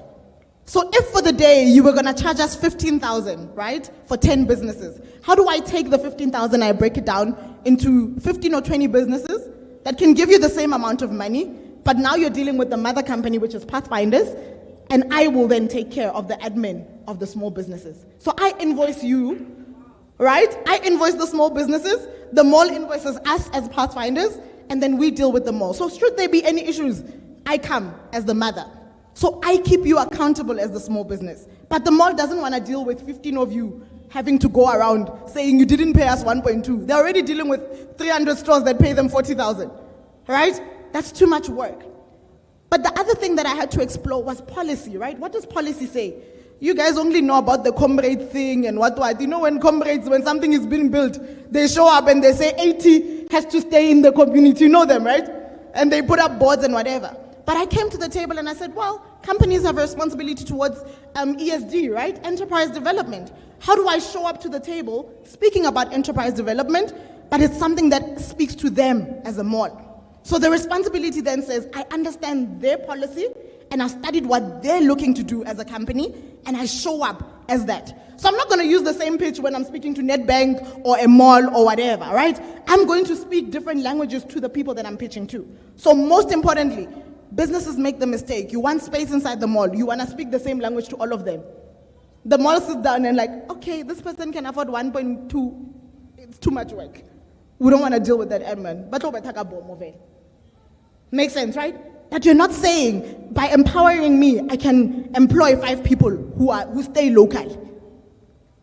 Now you're speaking to something that the mall wants to do, which is empower communities. Makes sense? All right. I hope that answers your question, but definitely search Pathfinders and we'll help you with the registration process. I believe, my brother, you answered. Let's go to the second person. Hello, ma'am. Hello, viewers at home. Hello to the investors around here. As a newly multi-millionaire, I want to find out how do I fund the township young business and in development. How do you fund? How do I fund? How do I fund the township youth development thing that you are now currently with the meeting on? I think we can speak about the process of what we need as a business. We're at different stages. One is definitely I do a lot of things. Either Sida comes in to help us with branding, so we can sit down and speak about what particular area are you most looking to invest in. But as a business with us, with Pathfinders, there's a wide variety. Either you can invest into a specific business that we currently incubate, or you can invest into Pathfinders ourselves. But definitely our goal is to have incubation hubs across the country. And that's currently where we're at. We're currently busy with one here, more Mam Small, where we're opening up a center where entrepreneurs can literally walk in and we help you with the process of becoming a Pathfinder and taking you through the process. For example, when I met local businesses, there were businesses that didn't even have branding, right? For example, a simple banner that says who you are. All my businesses are now properly branded, right? Because I can't give you a store if you don't even understand the importance of a banner.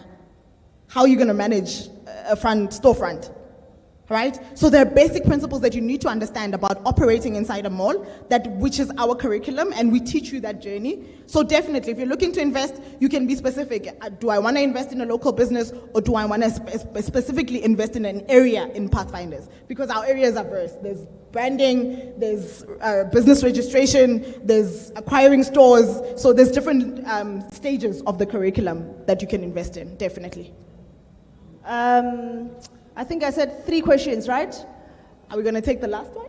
I think we're going to take the last one, and sure. The people who really want to talk to you, because most of them nearly need you. I believe they need you. Yeah. So we're taking the last question. The rest of them, you'll communicate with them later. Mm-hmm. Can we have a mic for the gentleman here? Thank you. Sanwanan, good morning. My name is Tulani Mandula. My sister, I just wanted to find out, how do you make money? What's your revenue source of income? Thank you. I sell space that I don't own. How do you like that? I'm joking, but yeah, I sell space. Our job as Pathfinders is, if the mall is looking for a particular invoice, we will up it a notch and we make money from there. And then that's how we've kept our business sustainable. But another thing that has also kept us very sustainable is that I've now started investing in businesses. So because Pathfinders is almost like a conveyor belt, we want you to pave the way for somebody else. If we get you to a point where you're owning a store, Pathfinders will take a portion of us getting you there. So we don't have to even own your business. You keep 95% of your business. We just take 5% of your profits and we make sure we invest in the next entrepreneur that is coming up. So it's the conveyor belt. We're going to ensure that you drive, someone else being empowered as well. I believe we can't take any more questions, and because I can see the topic is really worth it for most of you guys. You're definitely going to need her. If I can open the floor for the questions, it's going to take the whole day. Mara, I believe maybe her information is going to be shared. You're definitely going to communicate with her. She's still going to be here. Anybody who needs her as a small business is going to work for all of us. And maybe let me share our details with Carol before I leave. You can do that. Guys, you can follow us on all social media platforms, Pathfinders SA. You can look out for our workshops. We might be running a workshop close by, but normally at a time we onboard 50 businesses at a go. So the next workshop coming to your location, you can just register for that workshop and then be onboarded to the program, and then we'll take you through the whole process of how do we go from ideation up until you're putting a prototype inside a mall. Thank you so very much. Thank you so much. And I'm Glenda Satedi. If you want to follow me, you're more than welcome to search us on all social media platforms. Thank you so much. I will need a picture. Photographer, can you please have a picture of our speaker? With and without, yes. Okay. Are you coming? Oh. Thank you.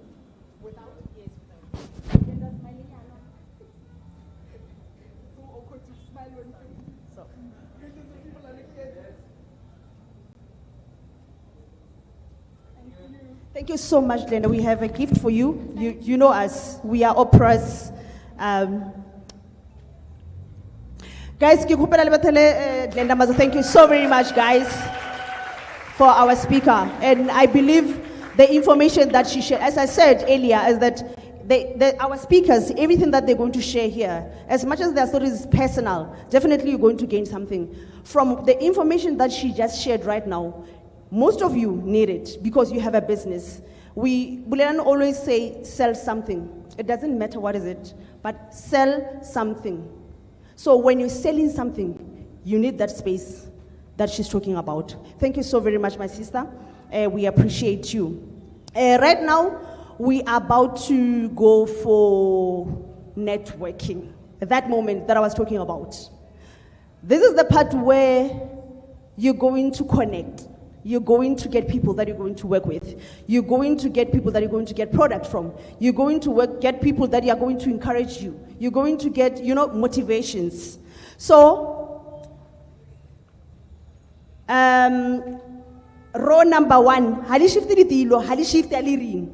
But when you feel like after they're enough, you go like you mingle, but you must make sure. Right now, what we're gonna do, row number 1, it will communicate row number 2, row number 3, and row number njalo. You don't have to move around because you are still gonna go back masterclass.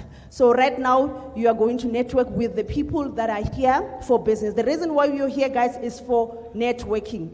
You must make sure you network with so many people as much as you can. So when you live here, you live with the information because knowledge is power. Yes, you can jiga. Yes, let's do that. And when you need information for NetBank, our NetBank people are here, others are outside. And our Mbawula Chat speaker is here. Very lady. Guys, emelang. Guys, stand up. You can't communicate while sitting down. Emelang. Please, guys. There's 2 ladies, but where are those caps? Which one? Yeah, I gave them. Guys, emelang and network, because it's worth it that you network with the people. Morumung, emelang, guys. Just after 20 minutes, then we're going to continue with our program. Right now, you must just network. Make sure you network. Make sure you live here with the contact. Make sure that you have somebody's contact here. And if you find yourself talking with someone not then wow, flow.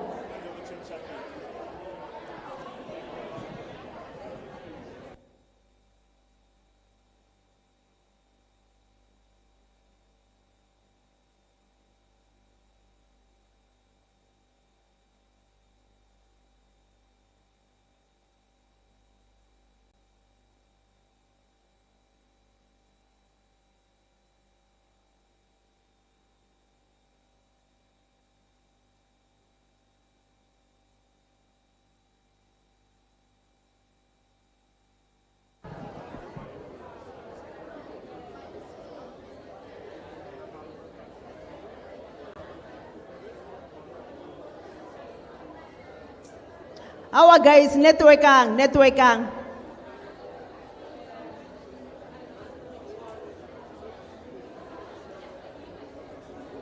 And we have our exhibitors here. Because they are also business people, you must connect with them. We are only networking for 20 minutes, guys, and we're going back to our program.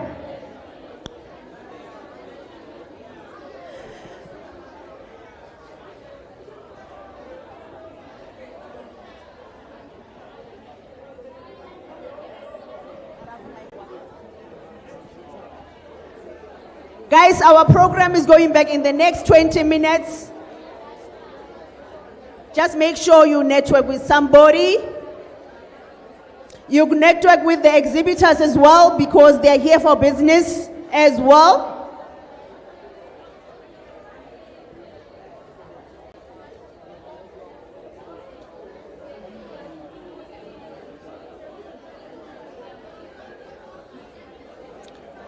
You can go to exhibitors and buy.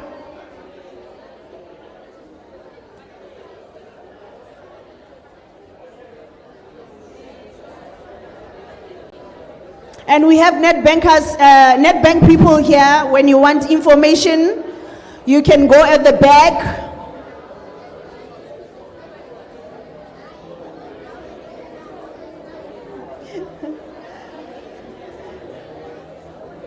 We've got speakers here that have information that you can use. You must go to them and get their details because you're most definitely going to need them. Thank you for our online audience as well for joining us today. I hope you guys are enjoying this session. I hope you guys are enjoying this workshop because I am. In the next 20 minutes, we're going back, guys. In the next 20 minutes, we're going back to our program.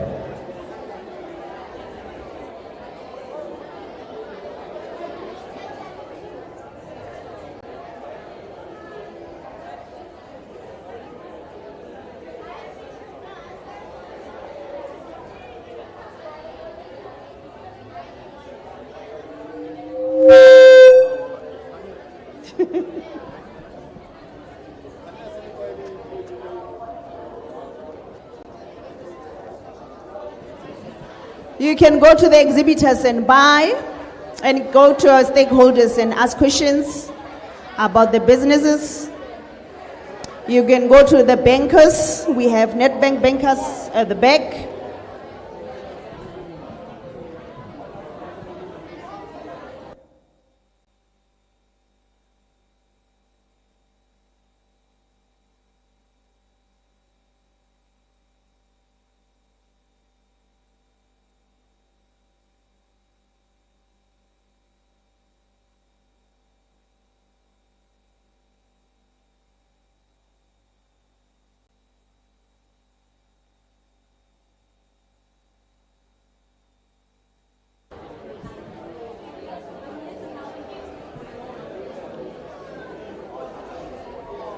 We're going to go back in the next 20 minutes, guys.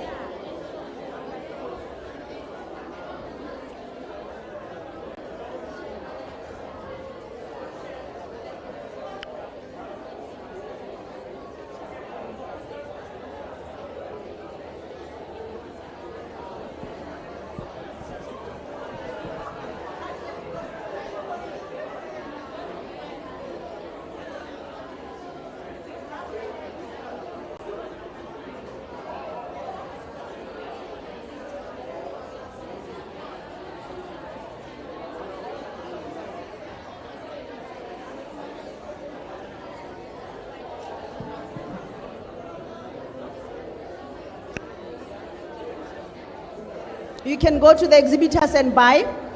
You can go to the exhibitors as well and connect. Because they are also here for business. They are also here for attending.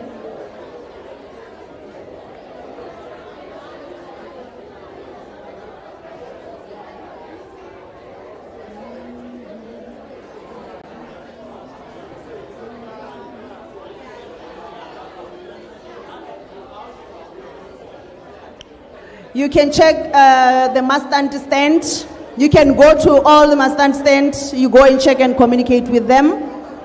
You can go to the stakeholders at the back, the Triple BE at the back to get the information.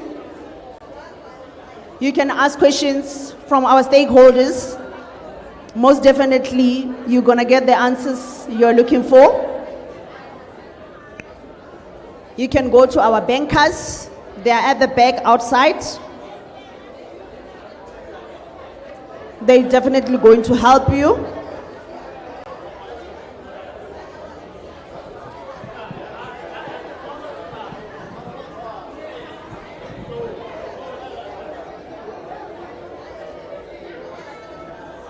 Make sure you network with somebody. What is important is to get contacts. What is important is to network with somebody.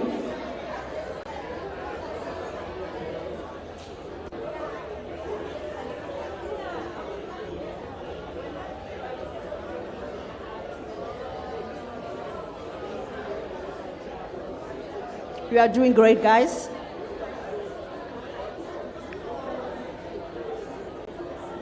I believe when you leave here, you're going to leave here sorted and happy.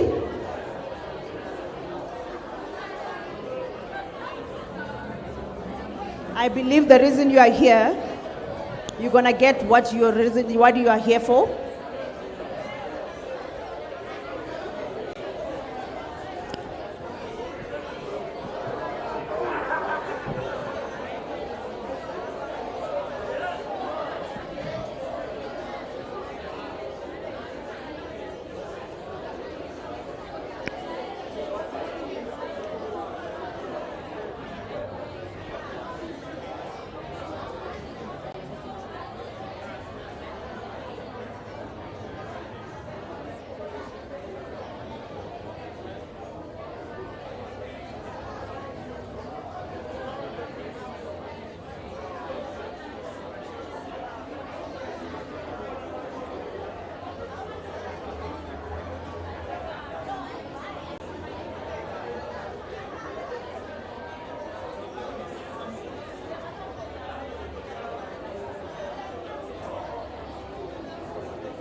Let's network, guys. Let's network, guys.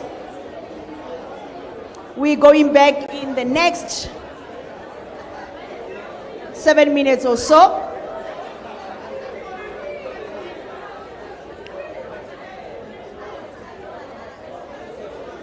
Let's network. We have our speakers here. We've got our exhibitors here. It's time for you, it's chance for you to go and buy something from them, because they're also here for business. You must connect with them. You must communicate with them as well.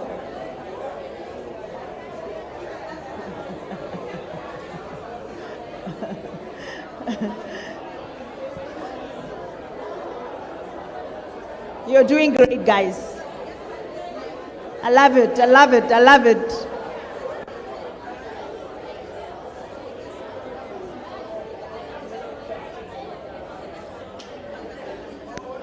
We are about to go to our Mbawula. I believe you're going to get the information that you need, that you can utilize tomorrow. Our online audience, they put, we are going back for our Mbawula. I know you guys are ready to hear and learn from our Mbawula guys.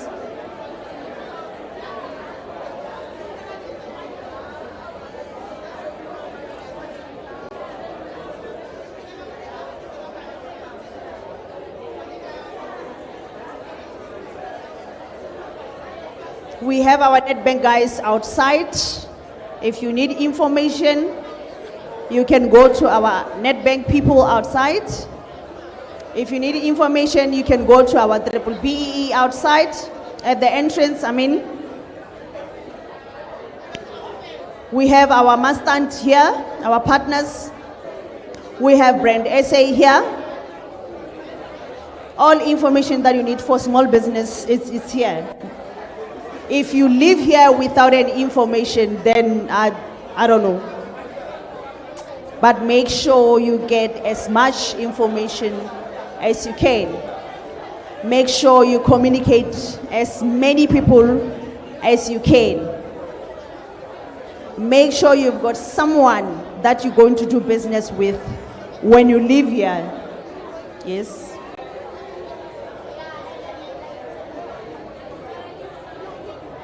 Yes.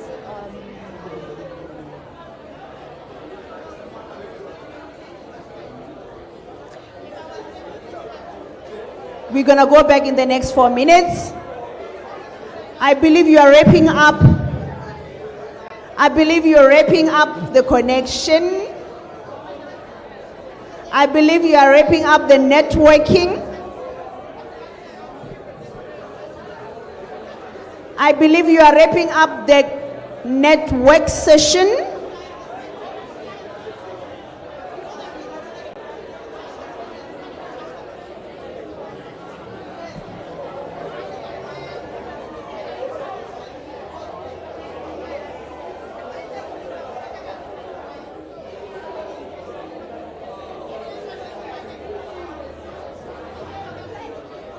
Viewers online, you can network with us as well online.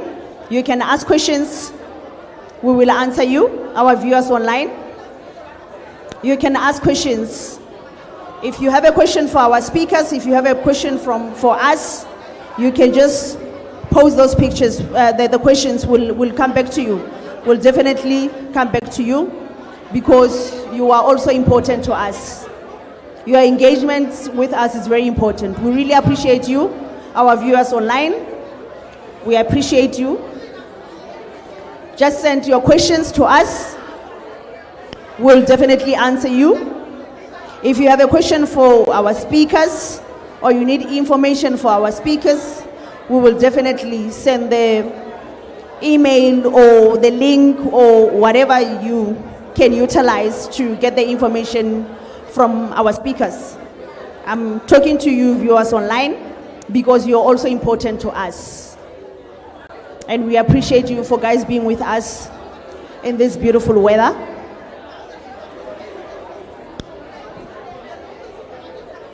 I believe we are wrapping.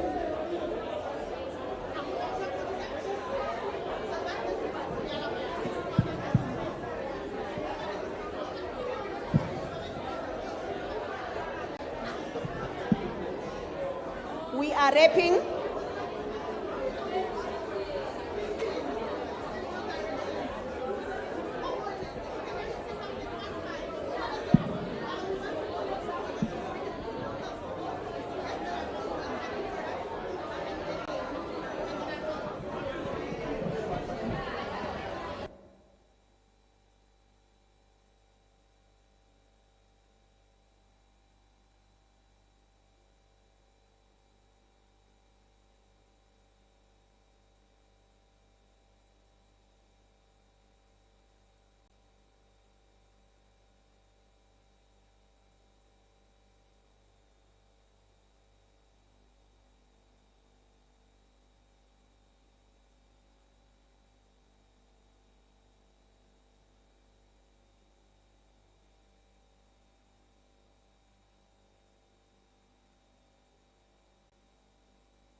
I believe we are wrapping up. We are wrapping up.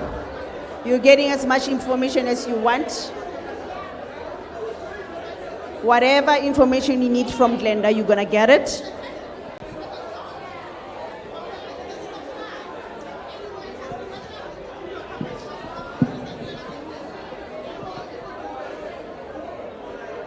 Let's connect.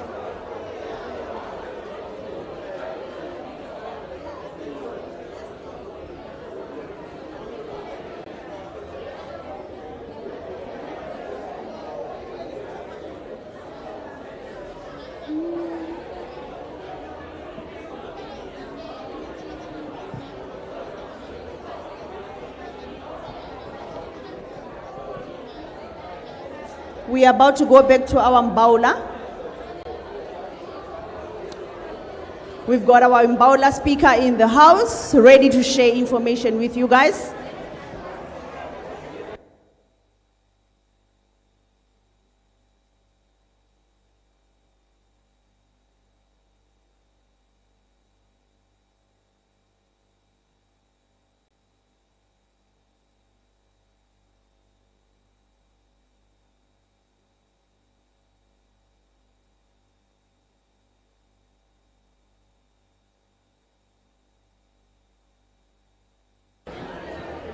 We are about to go to our Mbawula. I believe and hope you guys are ready for our Mbawula Chat.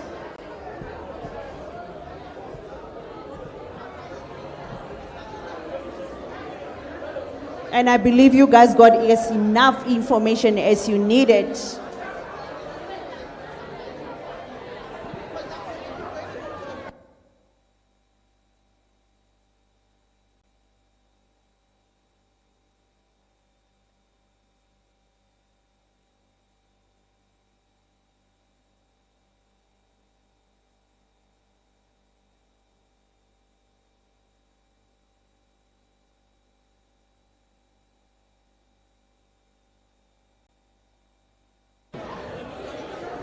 Ladies and gentlemen, our time is up. Can we please go back to our space?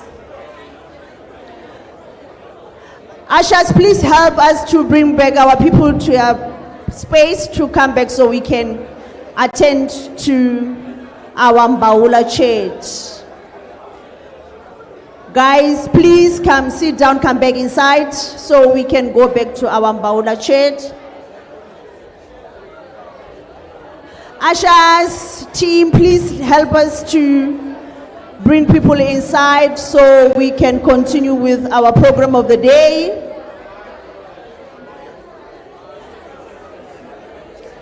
Guys, please go back to your space so we can go back to our program of the day. Thank you so much. Thank you guys for networking. Thank you so much for networking. I believe you got some information. I believe you're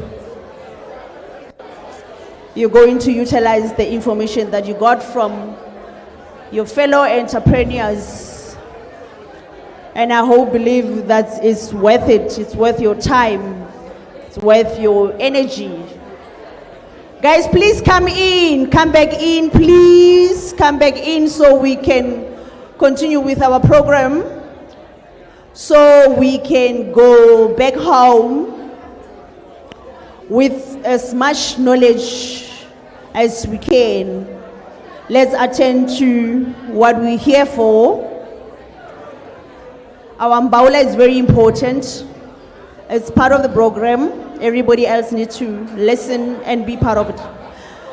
Guys, please come sit down.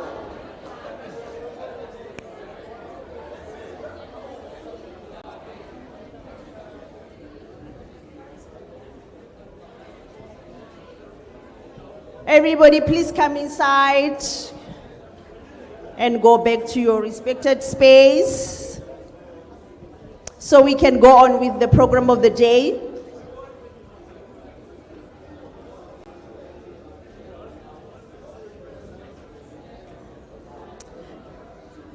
Thank you so much. Thank you so very much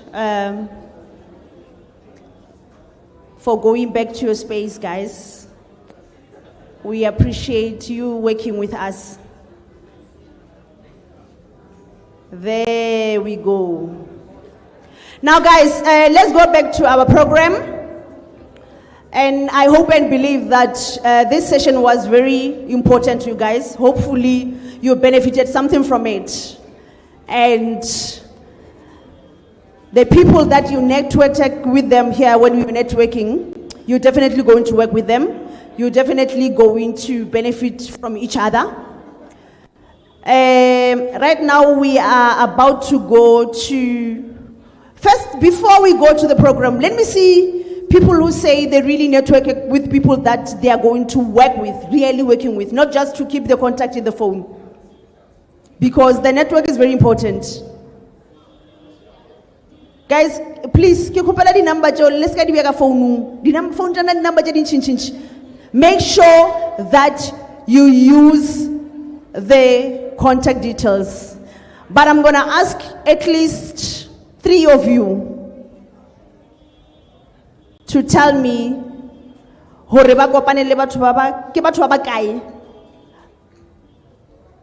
okay. Actually, I'll do this after the Mbawula because I really need to understand business I'm with these people. But right now, I'm about to hand over. We are about to have Mbawula Chat with our main speaker. Right now, Kitobija Bulelan Balabala to come to stage because he's the one who's going to be directing the program for the Mbawula Chat. Our Mbawula Chat is not only the Mbawula Chat. The gentleman here, all of you knows him. The gentleman here is going to share a very informative information that you guys are going to love it because I believe you relate to the story. I believe you relate with the business that he's doing. As an entrepreneur, definitely for him to be here is going to be worth it. So I will give it to Bulelan Balabala to introduce him for us so he can come to the stage. Batsubako Mansi Fidara Le Grande. Got an amazing entrepreneur in the room. So in the morning when we're busy setting up, dealing with all the water that flooded here, everyone kept coming in, peeking, Totova. So, and I think that for me, you know, usually you'd find, I think there's a saying that a prophet is never acknowledged in their own hometown. But it was beautiful to walk in here and every other person is asking about this amazing individual. They talk to self-love. You know, the embracement of this amazing brand that has built itself as a culture icon, an amazing entrepreneur whose journey I've watched for many, many years, since opening his first doors years ago. Kopitori. Let's give a big round of applause to Mr. Tatiso Ube, Mr. Vitots. Let's sustain that hand clap and maintain that energy as he comes up to the podium.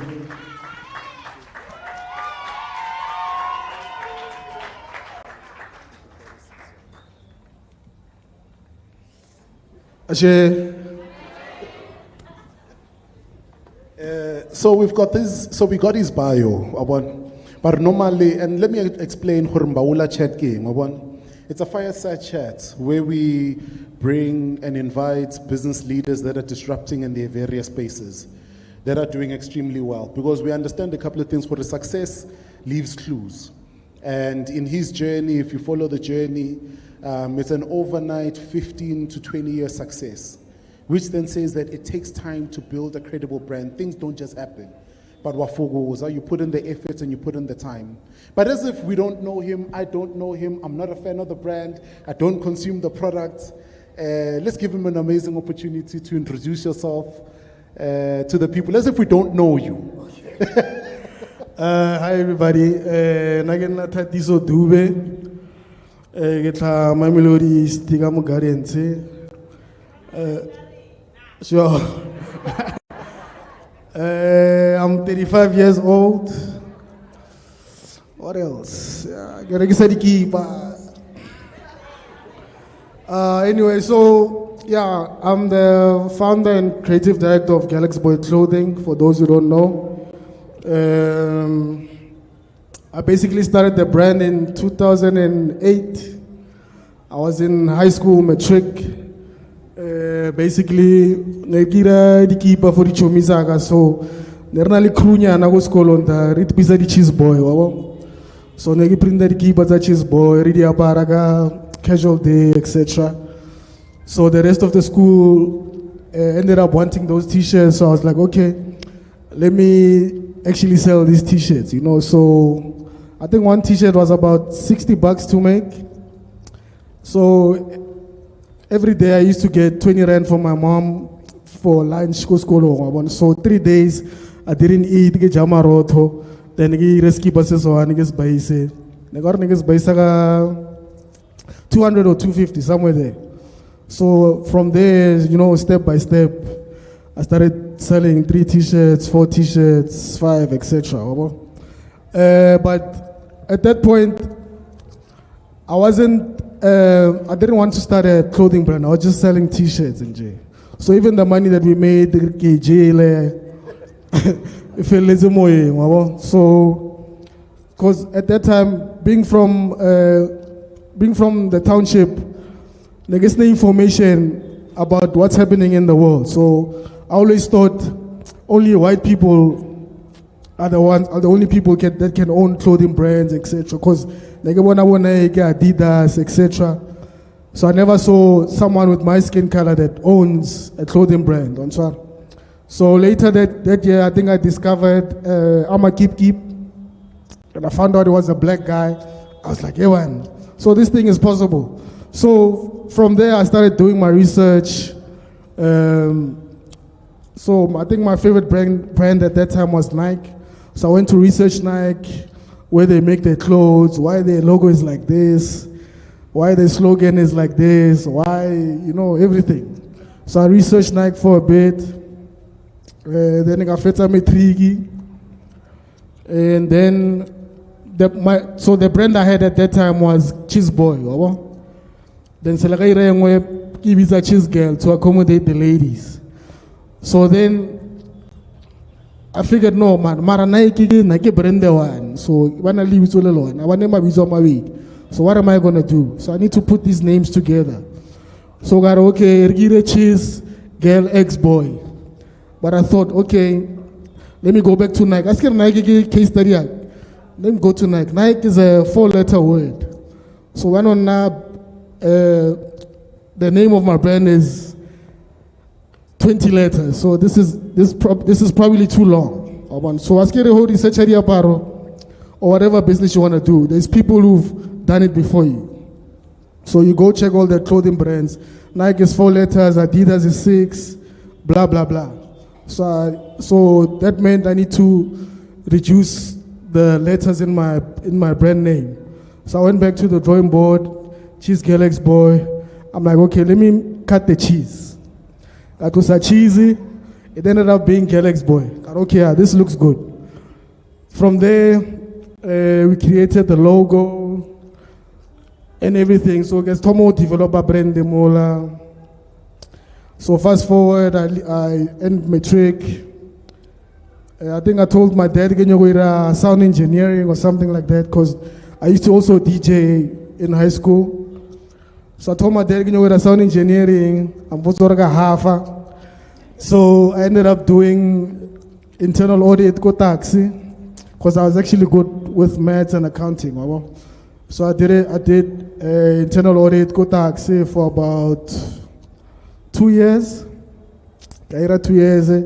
I change Kaira retail management. So retail management is basically like diabaro. So you sew and stuff, but it's also accounting and blah blah blah. So now accounting, like it's like accounting, maths, business, what.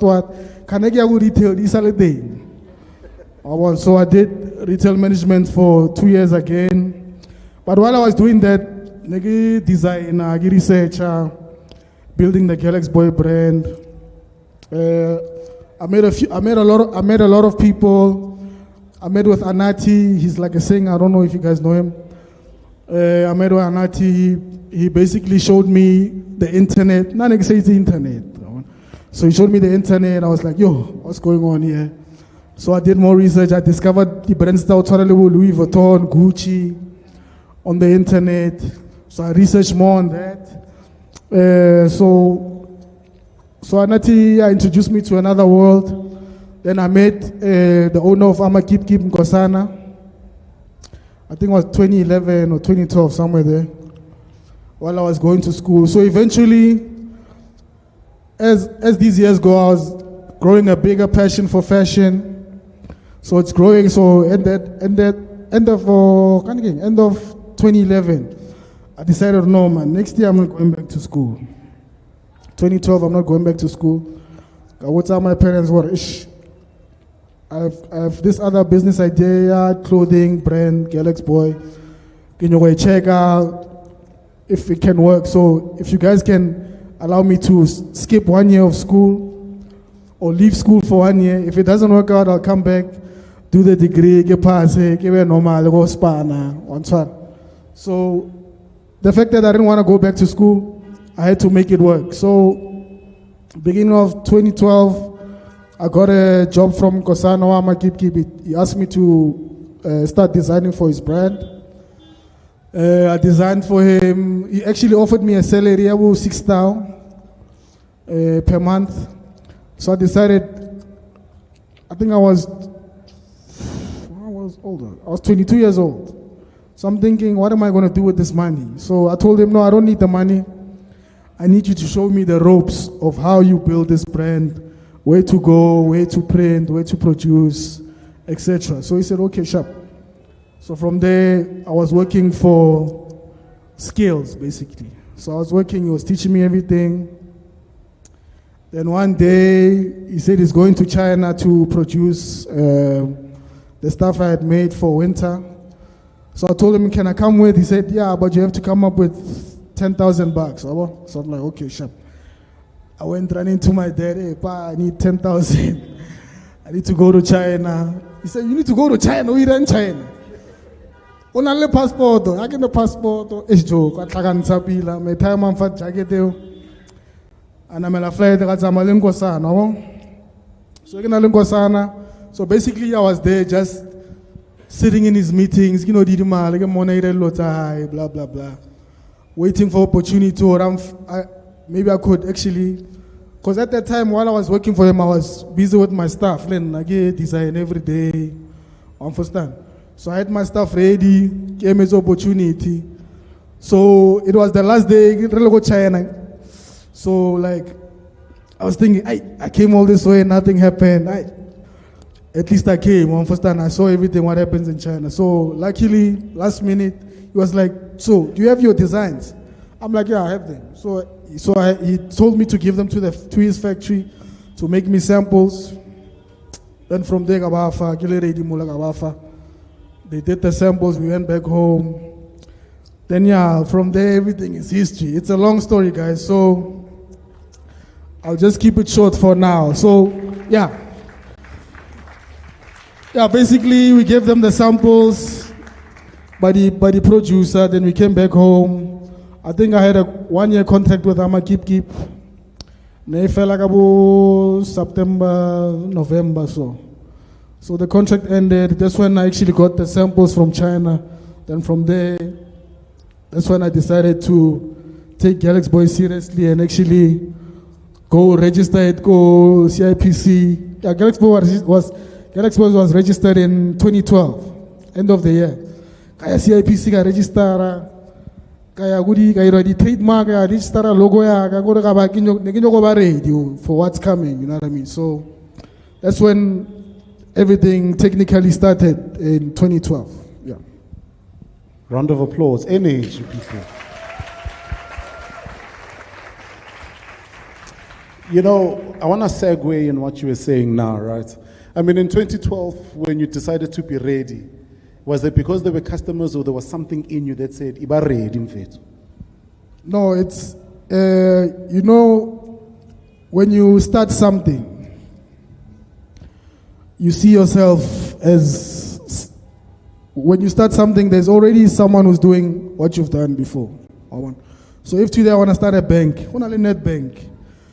That's someone I can look up to and say, okay, I want to be like NetBank. So I already had the goal already. I want to be a Nike, I want to be a Gucci, I want to be a Louis Vuitton. So I was already on the way to doing what I want to do, but I didn't know how I wanted to do it or what. But the only thing I can do at that time was be ready. I'm sorry. Obviously, if you want a Porsche, the only way to get ready for it is to get a learner's, get a driver's license, at least. Hey, mutimika ushware Joshi Porsche.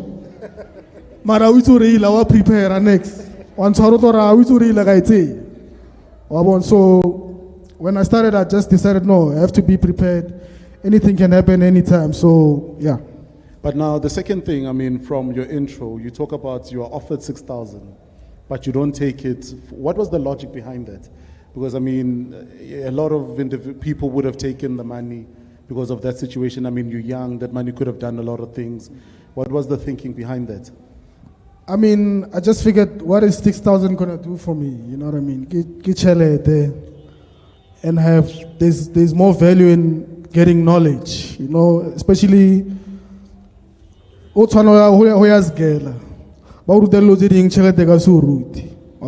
that's when I decided, no, let me get all the knowledge I can get from this guy.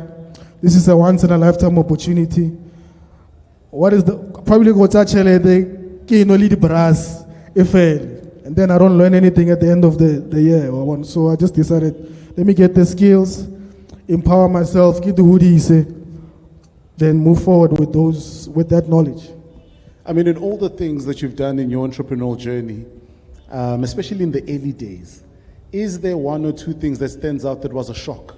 Like, Justice, now you need to deliver stuff, now you must deal with accountants, now you must deal with SARS. Is there one or two things that came as a shock to you in the early days of your entrepreneurial journey? I mean, for me, I think it was hiring people to help me. Because I used to have it a designer, get China go producer, get order, get deliver, get customer service. Just keep us against kill, just sorry, something phone. Understand? So delegating was something that was very hard for me and shocking, because now I'm giving my baby to someone else, or I'm sorry. So I know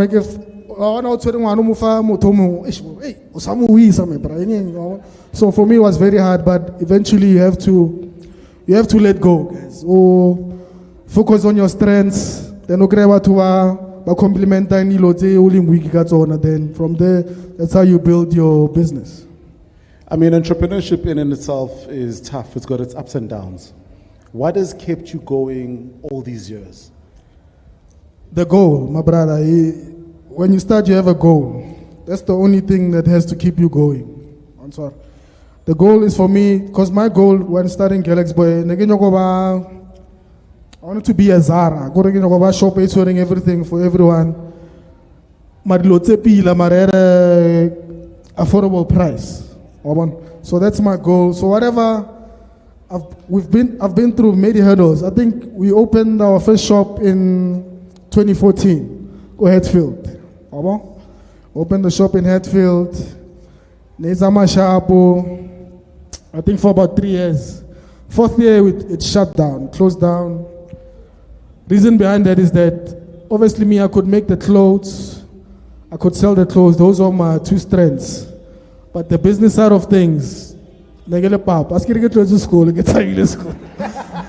so business side of things, I wasn't up to scratch. So that's when the business closed down. So I know at me at that young age, I'm like, yo, hey, it's over. So there was a lot of pressure, depression. It was the end of the road for me, basically. That's what I felt. So when that happened, I actually went underground. But then I remembered, no man, to the heights of Zara. So this is basically just a little hurdle that I need to get over. No, I need to learn from my mistakes, go back to the drawing board, and come back guns blazing. So during that period, I decided to refine the brand, do some more research. The mistakes we made running the business, I went back and looked at them. Then I think, 2017, then 2020, that's when we came back. So between 2017 and 2020, I'm good at designing, so I was doing side jobs. I remember I did something for Trace, Castle Light, so they used to pay me some cash. So 2020, I get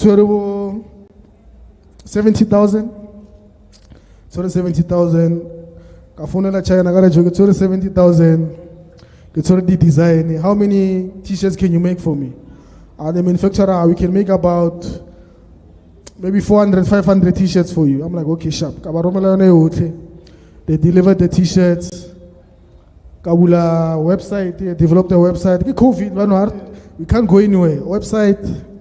I took pictures. I have a picture of the shirts in my bedroom, so I'll share it with you. I don't know, but there's a picture. Even keep it as a bedroom. COVID, the owner guy. Kabula website that I told one by one. A year later, I go Kabula storage, not storage, Momo Silverton, Momo Equestri, storage, 400 a month. Mbawula storage guy, that's why I was packing my orders. So I get the orders online, go there, fill in the way bill, get a courier guy, I deliver. So it went on and went on and went on. 2022, I make enough money, I open a store, Moko Space. I think the rent was like 6,000 a month or something. Cost space, Rabaisa. We got an opportunity from mainland. I think they were doing a CSI project with PIC, but I supported the small brands. So we got opportunity to open a store at mainland. They were charging rent, I think 20,000 a month. Mbawula mainland, blew up. Then from there, we skyrocketed. Although, Asket Million used to charge me 20,000 a month. No, now I'm a big boy, they charge me normal rent, 100 and something. But yeah, that opportunity helped me grow further. I think today we have about 12 stores nationwide. We have 12 stores nationwide. I have 2 warehouses. I have a head office. I have about 160 employees. 160 employees. I think 90% of them are below the age of 30, because I believe in giving young people a chance, to prove themselves. Obviously, as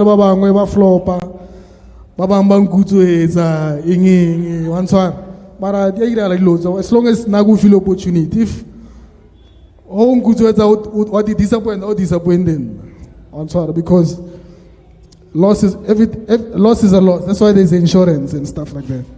So yeah, it's been a long journey, and yeah, we're still going. At what point did you feel like, yes, I've built a culture brand here? I think it was this other night, Kamara Zenzu. So Kamara Zenzu a groove at her. So I get to the 4, 5. I give it a cooling yak. Never went to lipstick, and again, I don't know who, but someone wrote with the lipstick, I want a bag. That's when I knew, no, this brand is doing too much. So yeah, from there I put all the cards on the board and just went forward. Yeah. And then, over the years, how have you dealt with? You sort of spoke about the fact that the skills, one of the main skills you had was selling. Sure. How have you dealt with, overcoming the fear of selling? Or just rejection? I tell a lot of young entrepreneurs, but do a business like me. In the beginning, they asked me, Joe, how do you go viral? How do you make people like your clothes? I just tell them, all you have to do is just start. I want printers keep us out, uswe motafuling, uregis. Understand? So, even though someone doesn't like it, don't take it personally. It's as feedback. It's okay, you take that feedback, you can why demand so. Let me go to other brands, compare quality. Let me go to GalxBoy, what's the difference between a GalxBoy t-shirt and my t-shirt? Then you take that information, then you improve your own stuff. So all you have to do is start. You have nothing to lose. I have nothing to lose. Understand? No shopping amagwenya by uzuga maramol. Inali logo, inali the POS, ukonoswaye pa ibile. But magwenya tagasi. So don't be afraid to push your business. You have nothing to lose. Makes no difference in your life. Just keep on. Push idea out. Whatever someone says, even your friend, even your mother, even your sister, Are Brenda Oyabora. Entrepreneurship needs you to be a bit crazy sometimes. Believe in your own lies. I want. Hold this, keep us as it is, keep us as it is. I want to know what to say. Because if you'll never go forward. Answer. So don't listen to anybody. Don't even listen to me. I want. Listen to yourself. If you are a believer in your thing, then you push it. If you don't believe it, it won't get far because who else is going to push it for you? I want. Okay, this one is a bit sensitive, right? Even I'll make an example about people who go to church. It's sensitive, guys. Religion is sensitive, but like you can't go to church the whole week. Orapella. Sharp, I'm sorry. So rather spend 10% praying than 90%, then spend 90% doing it. You can't pray 90% and spend 10% doing something. You have to be the other way around, because no one else is gonna do it for you. Mudimi obviously sets I be the posha how go pay. So when I posha how mogwe. The distance between you and the Porsche is up to you. It's not, you can't pray your way to the Porsche. You have to work your way to the Porsche, not the other way around. Obviously, one of the big conversations that's constantly out there is the conversation around, working hard versus working smart. And then I think my personal feel is that I think, sometimes when people ask that they don't want to work hard, what is your thoughts around that? You have to work hard, guys. It took me, I think 16 or 15 years for me to be able to actually think about, hey, which car do I want? I want to pay myself a salary. It took me 16 years to get to that point. I'm sorry, it didn't happen overnight. Because obviously now, when I social media, I want to go to Ejo. Thoughts are related to Ejo, demand Muslim Nagabishunga related to Okonali. Sonto to me class, but step by step. Okona understand the hurry. This thing is like who drive. Ask your driver to my gear 1, gear 2, gear 3, gear 4, gear 5. There's no way you gotta get. There's no way you gotta start with gear 5. You gotta start my. I'm sorry. So you have to start at the beginning. So how Toma gear 1, how gear 2, when experience gear 1. So Lonzo loga fita gear 2 wawa, wabala gear 1. Why to gear 1 naga eat? I can get back to gear 2 same time. So that's why you need to do it slowly. Because if everything, God forbid, shuts down, I lose everything, I can definitely come back in 16 years' time. Easily, or even half that time. Because I already know how I did this thing, step by step. So, unfortunately, you have to work hard, guys. Loteli di wana mo Instagram, batuwa swenga bayirang. It doesn't happen overnight. This thing you have to build it from scratch in order for it to be strong. Loya go molong. Unyaga shop. Onoro ya raubon. Cause now no area molong. Askiri all the mall all the guys in the malls by Itan. So Damanago Senten, Lago, Rosebank, Ogo Mall of Africa, hey Joe, GalxBoy. So inga fit go Senten Garaganaga shop. Otro would say, Joe, GalxBoy, yeah, how sharp. I know I fit a mola go out of your bedroom when you go Senten. What or Joe, when am I? Answer. Even NetBank. Oka fita ko NetBank waro ginyaga chelet. Baro nyaga buka wa ginyaga 10,000 for example. But we say okay, I don't want the financials are we rabuka. Business gonna get home Mara nyaga 10,000 rands we really 100 rand. For start cause le wanna get bank and they need to make money. You can't get to NetBank we really 0 onyo ukopela loan or something. They need to see okay this guy he's been running for 2 years or 3 years. Ukonoira 5,000 every month. Maronyaga 10,000. Maybe they come offer 7. So that's why when you approach anybody, investors, Banks, you need to build your portfolio. So you need to use what you have. Obviously, some people don't have funds or tomadi business, but use what you have. You know, if you run, so you need to use what you have and fight for your dream, and you know it will come true. I mean, I think just before we open up for questions, could you emphasize the importance of self-belief, right? Because I remember, I think there was a time you posted about the sales that you wanted. And I guess instead of people embracing that, they're like, 1 billion, who does he think he is? Who does it? You know, and that's a lack of self-love when you think about it, you know. How important is it to, you know, that level of self-belief that says, Gyada? I mean, that's the most important thing you need to have as an entrepreneur. You need to believe in yourself 100%. Everyone in this room out doubt. You need to say, half. You need to believe in yourself 100%. Otherwise, if you listen to every opinion, I'm not saying don't listen to every opinion. Ask your opinion why information why process. Doesn't mean you have to believe it. Black, I say, all right, I'm a flop.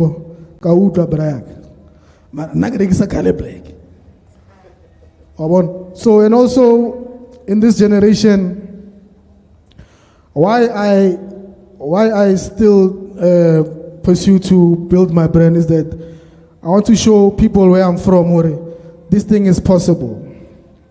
White people do it every day. Because obviously, only stigma yaure, dimanu gula dishobo zirinchi, maybe utwaza zag. Utwaza zaga we ambrag. Like a white company can open 10 shops in one day, it will be normal business. But if a black guy does it, hey, damanu utwaza zaga, maybe we ira crime or no, black people, we need to get used to black success. The more we get used to black success, the more our kids are going to be confident they will like the business. But I said, someone can wake up and say, I got you to give a business. And people say, okay, no, I ain't flow. Who be normal? It mustn't be, hey, when I half a doing why say no tala ball or something? No, give a business, you know, what is the fruits or the banana. I see all the fruit and veg, what the big companies that make billions. Company like Tamati. Yeah, Z2. They make billions. But when I got Okabula store coding about gauge, Tamati. So we must get rid of that stigma or black business will always fail or no. Get used to black success. People will be more confident in opening their businesses and their businesses will be more successful. So if everyone is confident about the business will be successful, we're going to create more jobs. We're going to build our own malls. We're going to get to a point where we don't even have to leave cars. Everything will be here.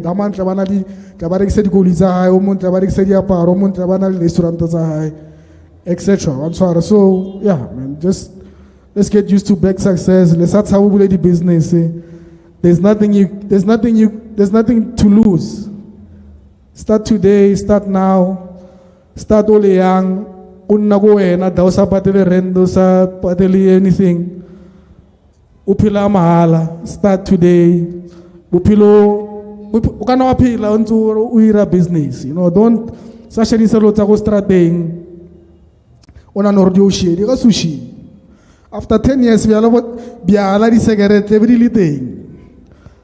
Even after 100 years, there will be clubs, there will be enjoyment, everything. Mara business out, guy. So yeah, start today, start now, start as soon as you can. Big round of applause.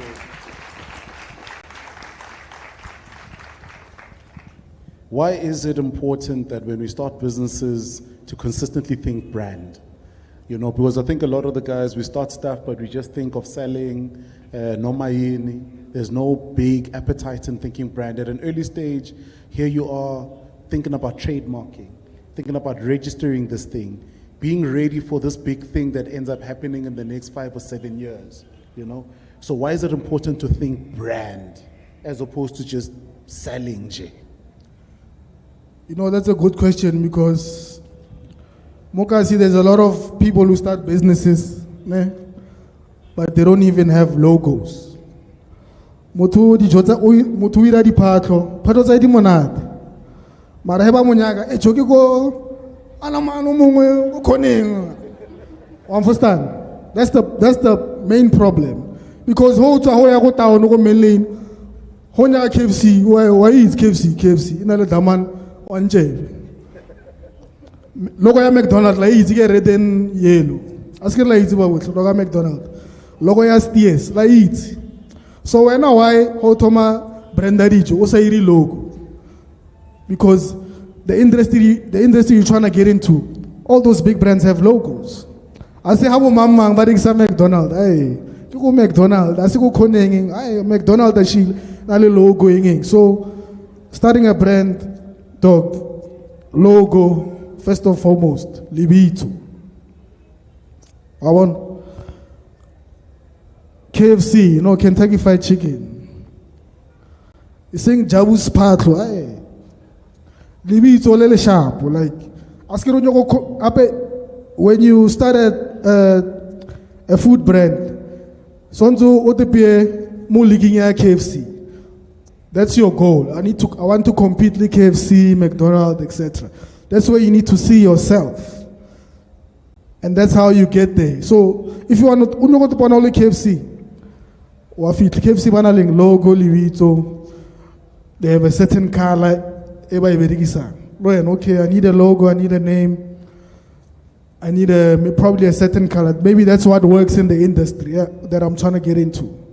So branding is highly important. The name you use, the logo you use, the colors, etc. How you present yourself to your customers. So yeah, I think branding is the most important thing when starting anything you want to do. Then my last two questions that we're going to open up to the floor is to ask, I think the first one, is there, what was that moment? Do you remember what it even feels like? What it was, what you bought, what you experienced, what you were told when you sat there and felt like, Jesus, yeah, I'm that guy. I don't know. There's a lot of moments.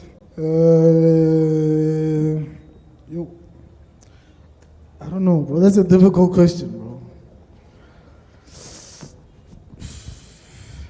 Oh, I think the first time I flew business class. I think, the first time I flew business class, I told my accountant, Amara, maybe we are wasting money. Should I buy business or fly economy? That time I was flying to China. It's a 13-hour flight. So I'm thinking, respire or respende. Accountant agara, what's one aju? Chela to say spending your target SARS. So I booked that business class. Little did I know, I fly business mola. I think the plane stopped in Qatar. Qatar, you get into the lounge. In the lounge, you get there's this guy who owns a brand called Rouge. It's an international brand. Ruji. He's a big guy. Business lounge mola.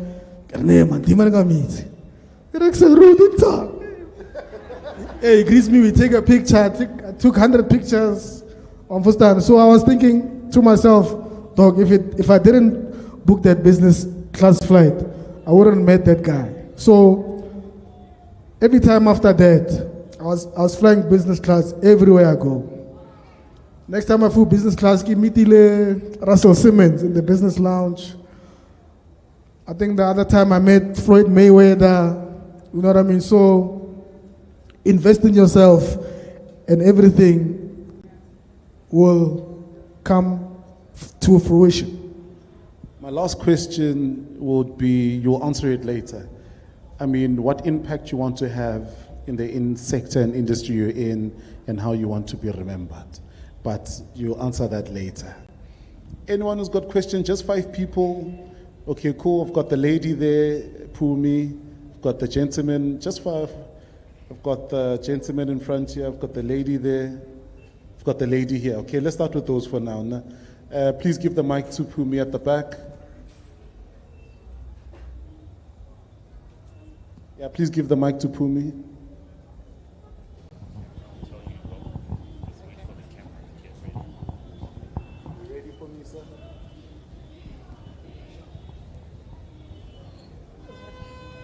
I think while they prep the shot, man, let's give Tots a big round of applause, man. Yeah, you see when they talk about success leaves clues, all the clues are here, nothing hidden. Are we short? Perfect, let's go. Pumi. Sanmanani njani. Wasoyalisho-ke ngiyabonga babulelani ukuthi uphumelele igama lami. I'm so excited actually. Yo, Butwami, I saw your podcast, I think last year, and I would say you really inspired me, and you made me have a turn in my business. I didn't know Wuting Funugapi. It was just Wuting Tingsamakunya, and all of that, but you've opened my eyes in a new level. So my questions to you would be, since I know business has a failure and everything, but I always want to succeed. So when you close shop, when you were taking time, what was going on, I would really like to find out, isn't 3, those were the main ones that actually made your business to crumble down, because now as much as I'm a perfume, everybody is doing that, it's nice, but that thing you want to break the barrier, a black person can actually do this thing, I want to do that. So I want to be the face of Mkhampe, South Africa, elsewhere. So the 3 things that actually was were crumble easy. And then my second question would be, I'm not sure, did you get funding when you came back, or did you get investors? And if you did get investors, did you go for them or did they look for you? Okay. Okay. Just before he answers that one, just please prep the mic. The next hand is here. Please just raise your hand. It's the lady over there. That lady. Thank you so much, sir. So during my downtime, basically, one of the things we got wrong when running the business was basically, I think the first one was money management. We didn't manage our money properly. And I think the second one was scheduling.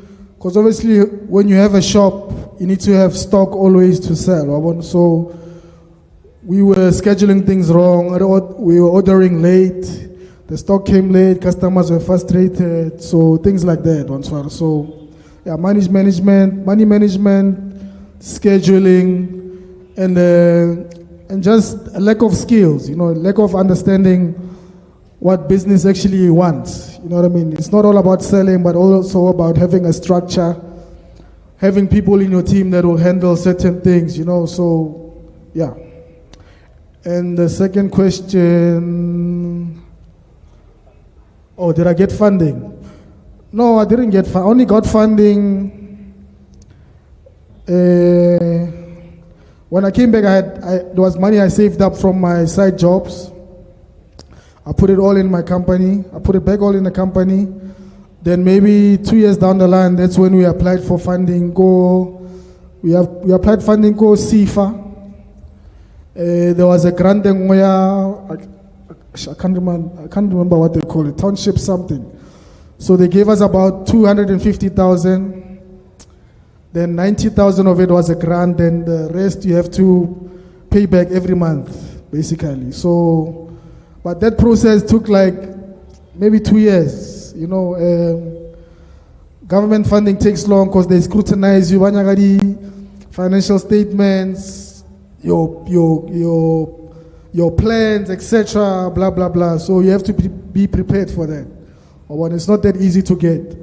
But we got a bit of funding from government. But otherwise, for us to build this brand from where it is now, you had to basically do it one rand by one rand. So that's why I said only after 15 or 14 years, that's when I was only able to pay myself a salary, think about getting a car, think about moving into my own place, because I've been staying with my parents since, I think I got my own place when I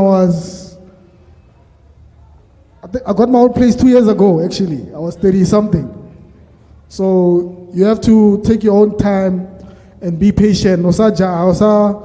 Don't look at other people. When I want you to accelerate, run at your own pace, and trust me, everything will go well. If you have a pizza, also do the water. Lots of you are sharp.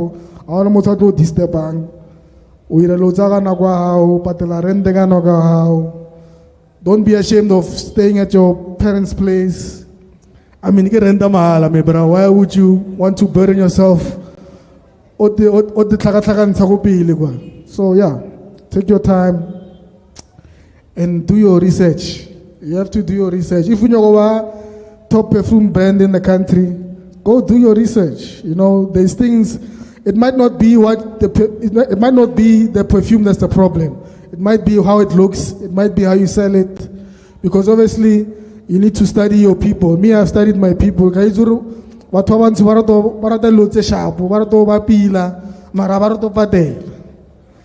with GalxBoy, that's the gap I saw. No, my people like looking nice. They like looking expensive. So that's when I started making affordable luxury. So long as I go shop at GalxBoy, you gotta get shopping out to Ramarawa, get busy 400, etc. Packaging looks expensive because of how we place the logo. Why to go Gucci, Louis Vuitton? They put the logo small in the middle of the bag. Rabakopa. Because that's how the greats do it. That's how you should do it. You know what I mean? So don't be afraid to copy people. Whatever you're trying to do, people have done it 10,000 times. So, yeah. Thank you so much, sir. Let's give a big round of applause, ladies and gents. The lady, just 1 second. We are ready for you. You can ask. Good day, everyone. I just have 2 questions for you. You spoke about having the opportunity of being mentored by the owner of Amagibgib. I think that is one thing that big companies like you, big brands like you, maybe they don't have, or it's not open to the community. And I think as someone that is wanting to go into business, that will help a lot. So I want to know if your company is open to that. Is it something that you will do in the future? And my second question is, in the early days of your company, your business, how did you advertise yourself? How did you get people to buy into your product? And what advice do you have?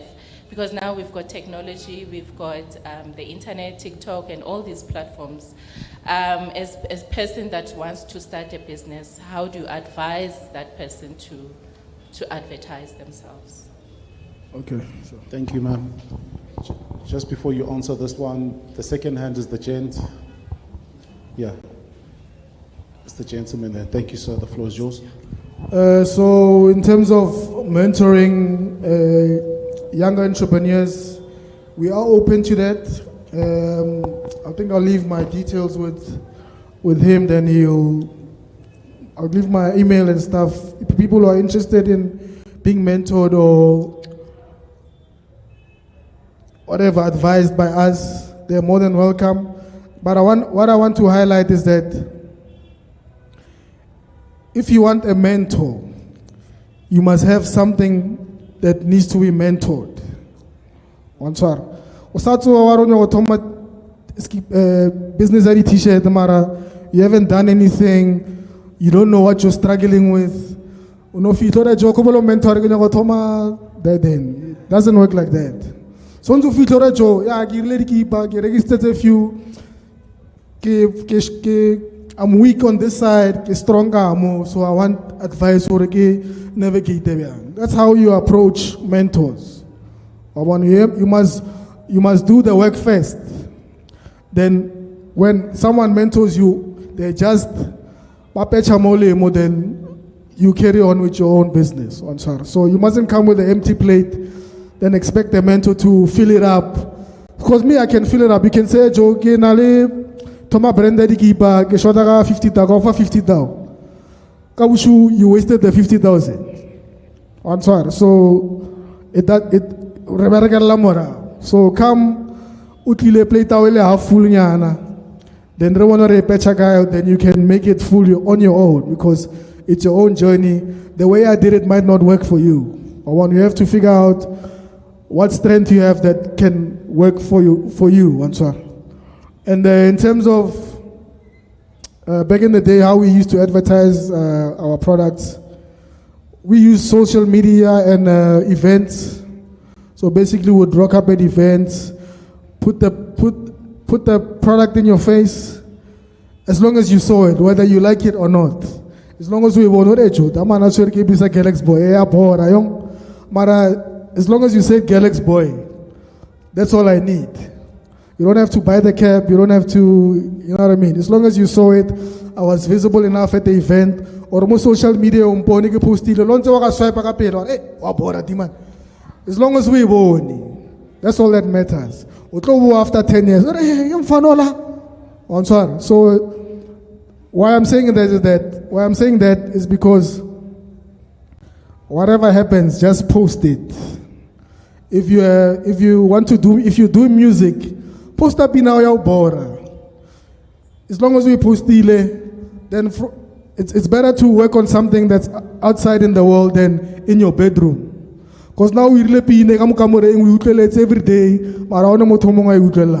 So how in second we utilize ayangena chokora se askirwa wuze angena biti angena okay biti angena chorus angena. Let me work on it more. But if it's in your bedroom, no one will tell you anything. Utona anora abine de sekande. So whatever product you have, idea, put it out, by criticize, by gauge, then go back, work on it, put it out again until you get that one person. Hey, John, 2 sharp. All right, I have one customer. Then we're well our refiner, 2, 3, 4. That's how business works. Yeah. Big round of applause, ladies and gentlemen. Are you ready for me, sir? I think while they cue the mic, I think one of the biggest hacks he dropped is he was offered an opportunity, and he didn't take the money. And I think that's one of the deepest hacks I walk away personally from here. And one of the things I've noted in my many years of entrepreneurship, and the journey is they wanted to offer me money because I wanted something deeper. I wanted to offer myself to then learn. And the impact of that, it then changes the dynamic of the relationship. They can never ever perceive him as an employee. He's a stakeholder and a partner. So I think for me, whenever you also, we'll get the details and you'll send them to us, and I'll respond with the questions before I send them to him and ask you, over and above that, what is it and what value do you see bringing to this individual? Because I think then for me, we then need to shift the way we ask for things to then say, how can I help you? Or rather, how I've perceived that I'll make your time worth it is this and this and this and this and that way. Then it becomes a mutually beneficial relationship. And you find that out of this relationship, you get way more value out of that. Sir, over to you. Good day, everyone. I have a question that I want to ask you, and maybe it can help others who are here. First, you mentioned that you started doing the t-shirts while you were at school. Then you went to study something that it does not relate to fashion. Then later on, you joined Ama Keep Keep, which is part of clothing. You went to study about retail. Then I want to ask you this question. Was that your passion in doing the clothing? Because to me, it seems like it was a passion for you when you started at school. Then you dropped other things that you were doing and continue on that thing. If it was your passion, what can you say to someone who has passion about something but afraid to invest in it? Thank you. Okay, like I said before, you have nothing to lose. If you have an idea or a dream, just start doing it. You have nothing to lose, you know what I mean? So don't be afraid to start what you want to do. Even if circumstances don't allow, you have to get a job in the meantime while you pursue your dream. You can still do it, you know what I mean? So yeah, like I said to everyone, man, start as soon as you can. And I don't know what to say. Yeah, don't be afraid to start to chase your dreams and goals, bro. Like, you literally have nothing to lose. Nothing is going to happen to you if or decide on your stomach business. You know what I mean? People might laugh at you or whatever, but that's what you want to do. You can't move. If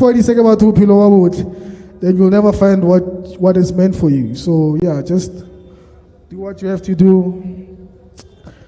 Do it at your own time and do it at your own pace. Yeah. Thank you so much. The lady, let's give him a big round of applause for that. Good day, everyone. My name is Itumeleng Molopo, and my brand is Captain Fabulous. Thank you for coming, and thank you for hosting us. This is a great opportunity for some of us. I'm curious to know, like, since you work with suppliers from China, I just want to find out from you, are you open to working with handcrafters like us, like who make unique stuff, and maybe to open up opportunities to collaborate with us in future? And the other thing that I wanted to know is the criteria that you use to choose businesses that you work with. Thank you. Thank you. Okay, in terms of working locally with, well, I'm going to say local manufacturing. Why we as GalxBoy manufacture in China? In our vision, we want to compete with international brands. So that's the reason why we opted for China, because that's the only way we can compete with your Foschini groups, your Nikes, etc. And that's just a business decision. So producing locally for us won't work because they don't have the capacity to meet our demands. Because currently we need to sell about minimum of 60,000 t-shirts a month. That means we need to make about 2,000 t-shirts a day that we need to produce. So the people who are capable of doing that are the Chinese. So in terms of working with local crafters like yourself, there are special projects that we try and do. So if you can come with a design that we like, then it will be a no-brainer for us not to work with you. Because I'm in business, you understand? I have to pay rent, I have to pay 160 workers every month. If I tell you my overheads, your head will blow apart. So if you have a good product that I think I can sell, then definitely I'll stock it. Because I'm an entrepreneur. If you see something that you can sell, then you stock it, then you sell it. It's not about, I hate using the word support. I don't want people to support me. Even you, people mustn't support you. Ask Rwana with a product, with a Kuan. If Kuano is this, what will you reg? You mustn't say, guys, please support me, I'm a small business. No. Here's the product. Do you like it or not? If you like it, you buy it. If you don't buy it. Because this thing of using sympathy to make sales, it doesn't work. Because even your own family might not like your hats, but the people in the street might love them. I'm sorry. But your family will just support you. And that's not what you want for your business. You want real customers that are interested in your product. Ask your Hoya KFC where la chicken ale. Asango utla KFC wara, please support us. No. Ashi chicken negi streetwise to 30 rand. Take it or leave it. They never say support us or whatever. So I'm saying to every entrepreneur here, when you start your business, don't ask for support. Shy away from that. Make your product strong enough for muta atlas age or not dealing and go patel. Because man how couple support. Oh tara chumarigri keep at in fair one man. What does that do to you? It cover the business now. So moto sonza atarege keep at the atama. It's already because how couple support. Kaushu taman kalr support. No, it doesn't work that. It shouldn't be like that. Come to the shop. If you like something, buy it. If you don't buy it. So make sure your product is strong enough to get customers.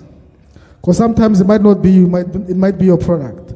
So even me, if you look closely at GalxBoy, we don't use too many celebrities or influencers to promote our company. We invest all our money in the product. So keep us improve, and the next day I improve it until there's no more improvement needed. Go to product made. The other lady was talking about VWs. VW, people trust it. Everywhere you go, moga sigiri VW. What do I trust? VW. It's a product that stands on its own and can sell itself. So when you create a product, you must make sure it can sell itself. Don't go to people asking for support.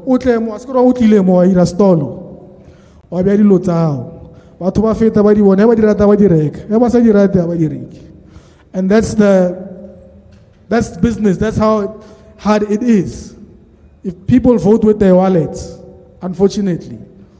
So make sure your product is top notch, then you'll be successful. Round of applause, ladies and gentlemen. So the floor is yours, sir. The mic. Oh. Then the last one is going to be the lady in the pink. No?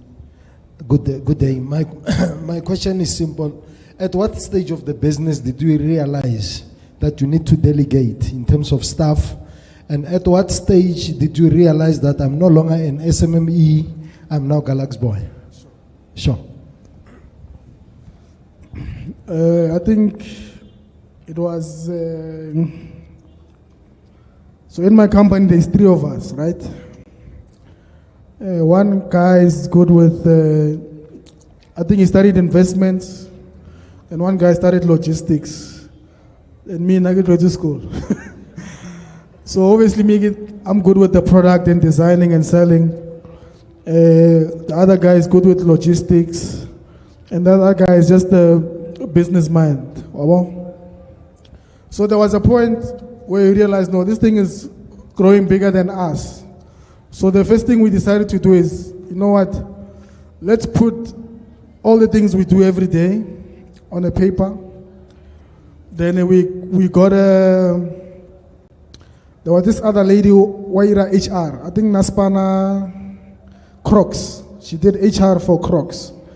So so we paid a certain amount to come sit with us, remonte all the things we're doing and all the things we want to do. So she basically said, okay, I see what you guys doing. Here are the people you need. So he basically told us, you need a person for this, you need a person for this, you need an accountant, you need what, blah, blah, you need etc. So from there,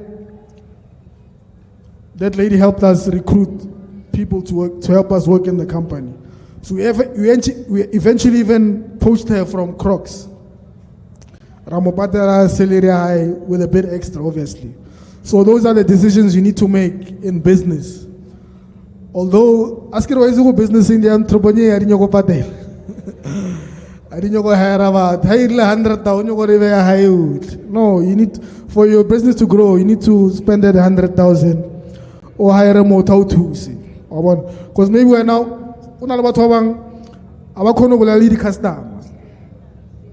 So you hire someone to lead communication skills. Lead customer bill. That's an order. Understand? Maybe when your way of talking to customers is a bit rough. So the customer know what the ball. So whatever you're lacking in your business, find someone to help you accomplish that. And that way, that's the way you can grow further. So obviously it's a scary thing to delegate and give people your baby or a whole and stuff, but eventually you have to do it. Because I mean now, if I hadn't done it, I wouldn't be able to leave the country for weeks and not be scared of things burning or whatever. So now I have the luxury of leaving the country for 2 weeks, come back, everything is in order, no mistakes, nothing. And kind of second question again. Oh, okay. I think that's when SARS. Yeah, when SARS comes knocking. Guys, you must pay your taxes. It's very important to pay your taxes. When I realized I wasn't a small business anymore, was when I had to pay SARS almost. I pay SARS. I think now I pay SARS maybe every 2 weeks. Over R1 million in VAT. I have to pay SARS every 2 weeks. So that's when I realized what I'm more actually mfana more so yeah, if you want to know your big business, check out loads of SARS. Yeah, I think that's when I realized I know I'm not playing with the small boys anymore. I played the tender with David Delabare 0 to 10 million. Yeah, we were beyond that now.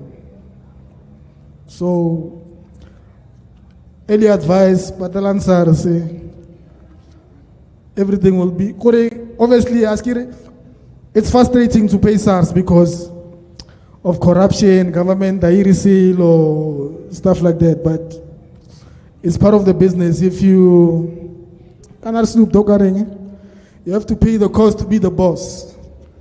So yeah. Thank you. And our last question from the lady. The floor is yours. Thank you. Good afternoon, everyone. My name is Tabakom Kondo. I'm your neighbor, Kokosbase. And I would like to say I'm actually inspired by your work. And my question was, I actually had 2 questions, but then the guy posted one question that I had in place, but then something came into my mind. So the first question was, at what stage did you realize that you need to hand over the baby? As you said that it's a difficult thing to do for every entrepreneur. And the second one is, what advice would you give to each and every individual here who's doing business in terms of handing over the baby to the next person? And the third question now is, I'm not sure if compliance plays a big role into your business or your sector, but then how would you define the importance of one being fully compliant in terms of them or operating a business at the end of the day to be where you are today? Okay, thank you. Yeah, like I said, giving over the baby is a difficult part of the business, but that's the only way you can grow, unfortunately. You know, you have to delegate to people who can actually help you with your weaknesses in order for your business to grow. So I think you will know when the pressure becomes too much. That's when you need to start delegating. At least you don't have to do it all at once. You can do one thing that's not necessarily, because there are things in business that take your time, but they are easy to do. So those things that are easy to do, those are the things you can delegate first.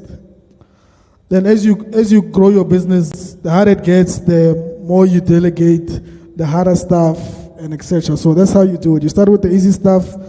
Someone to take calls, okay, wanna go high, I take the phone call.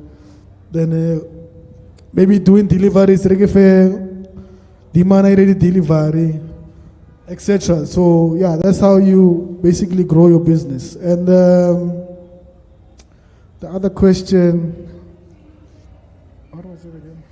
Just remind me, what's the other question? When you delegate and?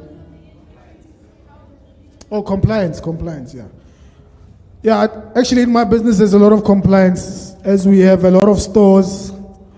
Sonzero comply level labor, sonzero ready UIF,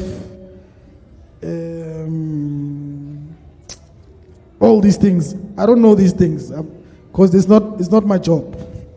I want the handle like HR, finance, blah blah blah. But yeah, I think we have to we have to comply with all of things. Obviously SARS, I spoke about SARS now. Because SARS like one SARS, so I have to be compliant in all factors, finance, labor, even the music I play in the stores. I have to pay some role to play that music. I can't just play anyone's music. So there's a lot of things you have to be compliant with. But yeah, those things, they come as business goals. So but it's what you have to do in order to run a business. So you'll definitely get used to them. It's not a train smash. You won't die, you know. So yeah, because you have to, whenever you doubting yourself, you have to look at big businesses out there that have done these things, and just tell yourself it's possible. Because you spoke about, I think the other day I tweeted that the Foshini Group for 2024, the group made about 29 billion rand, I think, in revenue. So I tweeted, hey, TFG irle 29 billion, Mosananga ira 1 billion yan. Yo, all hell broke loose on Twitter. Half 1 billion, blah blah blah blah blah. So, you know, you need to believe in yourself, because I mean, imagine me where I am right now. There are still people who are doubting that we could make the billion rand mark. It's not impossible.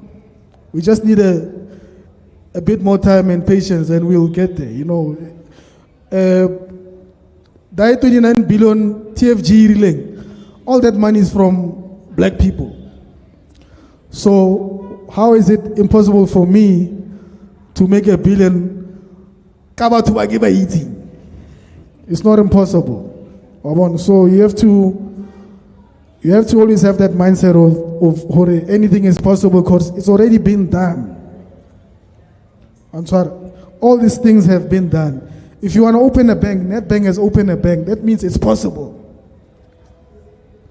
Obviously, utafanya ula banga because it's industry etc. But it is possible.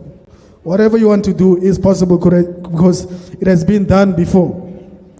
You just have to put in the work, the 10,000 hours.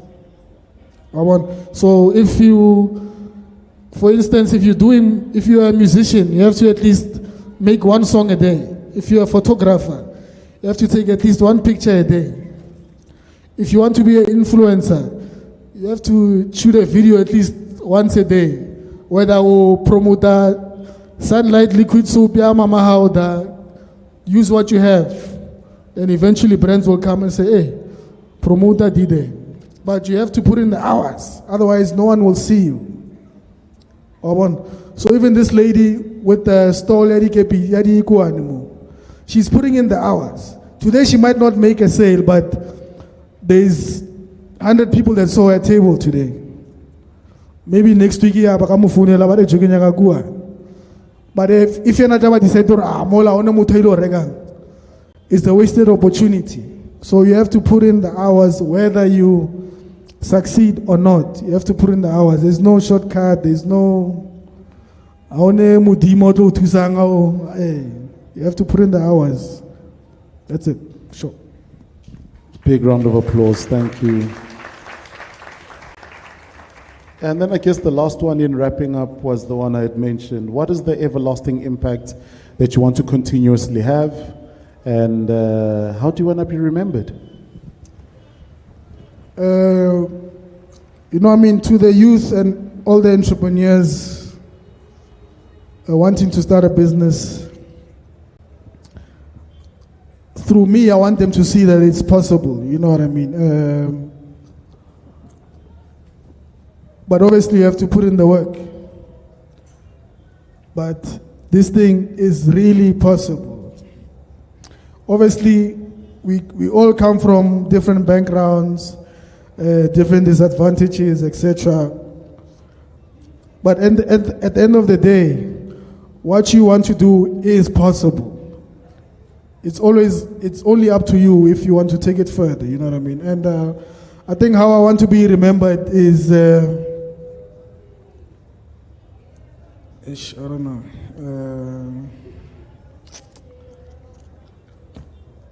I just want to be remembered as the guy who Mamelodi that took on international companies head to head, that took bread from international companies and just shook up the industry of fashion, you know what I mean? And all these white people have been comfortable selling to our people. You know, we are the majority in this country. So we need entrepreneurs to shake everyone up. Because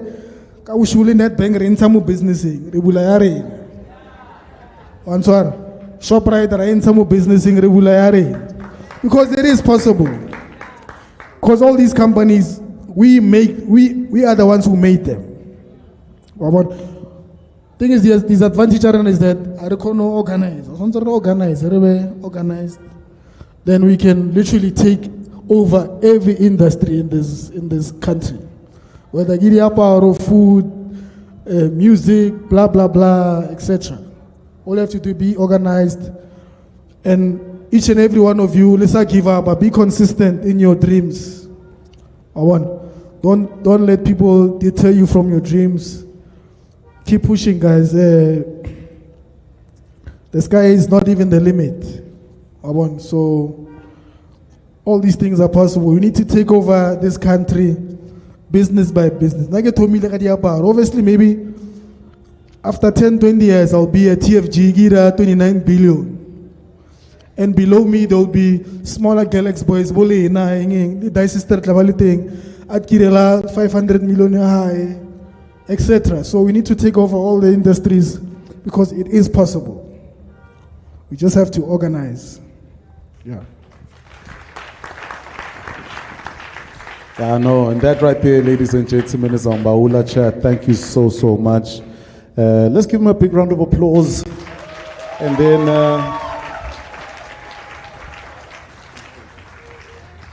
let's just cue the photographer. We just need you to pose. The photographer is over there. While they're taking pictures, you guys enjoy that? The only two things we're going to be doing now is we're going to announce the finalists and the pitch winner. We're going to serve you food. We're going to give out the books. The day is done. Let's give Mr. Tots another big round of applause. Oh, we've got a gift for you here. Thank you so much, sir. Appreciate you, bro. Thanks, fam.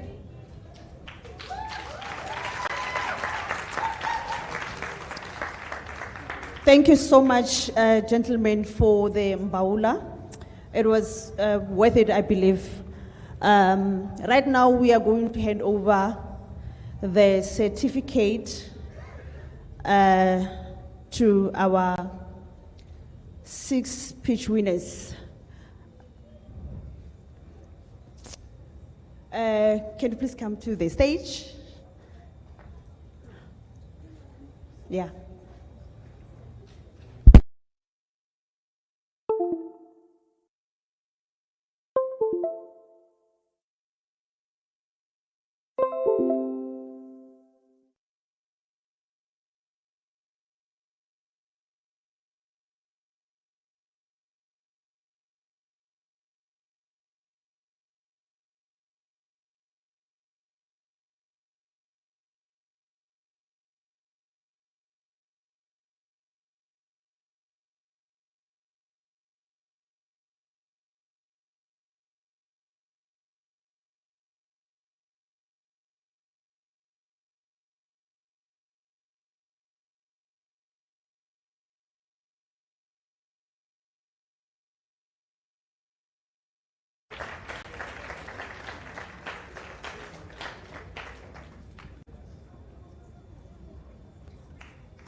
Sewela Eunice Mohloding.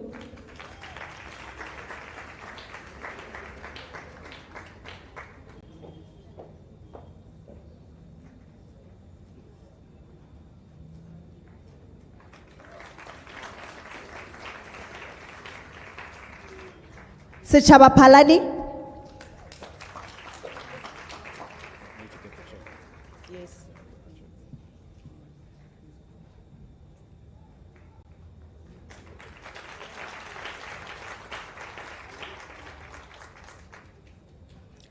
Sepon Temani.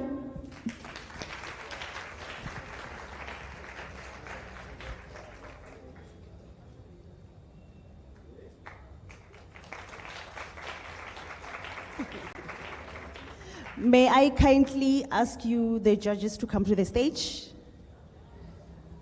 All the speakers and the judges, please come to the stage. The speakers and the judges, please come to the stage. We are about to announce our winner. While we're waiting for our judge to come, can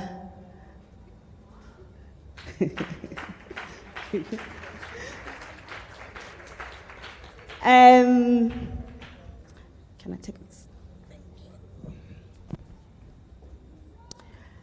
Our winner for Mamelodi Del Lane, pitching winner is, no, wait a minute. Can I have drum rolls? Guys, we're speaking money here. Come on, Mamelodi, come on! Yes. We're talking money here, so I know about shelter, but it is what it is. Our finalist winner is Rosina Masika. Come on, Mamelodi, come on! Yes!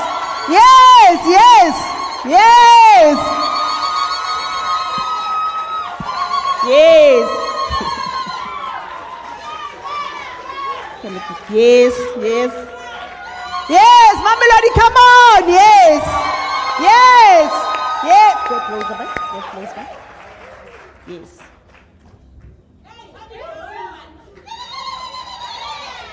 Yes. Yes. Thank you so very much. The photographer, you sorted? Okay. Thank you, gentlemen, the judges and everybody. I want a picture. I want the picture for the winner.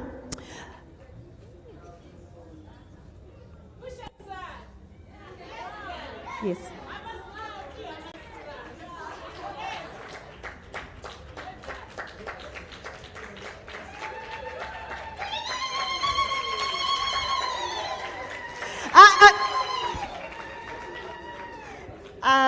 I would love you to share how you feel and everything about how was your pitching, how is your business and everything. Okay. Yo, this feels like a dream. I get to believe this is happening. So, this is amazing. So, in terms of the pitch, I practiced every single day. Like I was practicing in my sleep, and practice. I was watching the previous pictures from the other townships, and I was preparing. Like I checked the questions, what do they want from me, and then practice. So thank you so much for this opportunity. I would like to thank T, NetBank, the speakers, everyone. Thank you so much. This is amazing. Thank you so much. Congratulations. The photographer, please come to the stage. We will need a picture. Everybody, can you please stand up? We're going to take a picture. Our winner, be there in the middle. You are, yes, go down, please.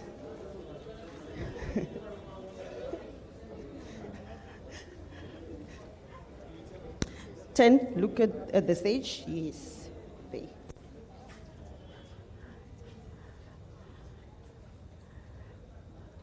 Tell us if you get all of us, if you...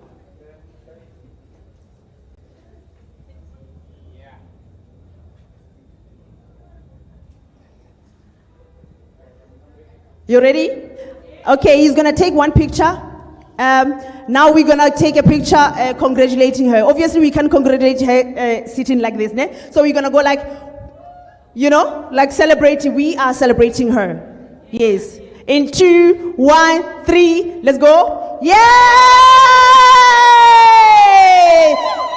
Let's go. 1, 2, 3. Way! Thank you so very much. Thank you so very much, Mamelodi. We are about to have lunch. We're gonna be giving away books. We're about to have lunch, and everybody, the food is ready at the back, I believe. So, the food is ready at the back. So you're going outside the entrance, and then that's where you go. You're going to get your food. Thank you so much, Mamelodi. Thank you so much, the online audience. Hopefully you enjoyed your tea. Until we meet again, go KZN. Thank you so much. Bye. Thank you so much, our online audience. I believe you enjoyed tea, and I believe in the next tea we're still gonna meet. Thank you so much, guys.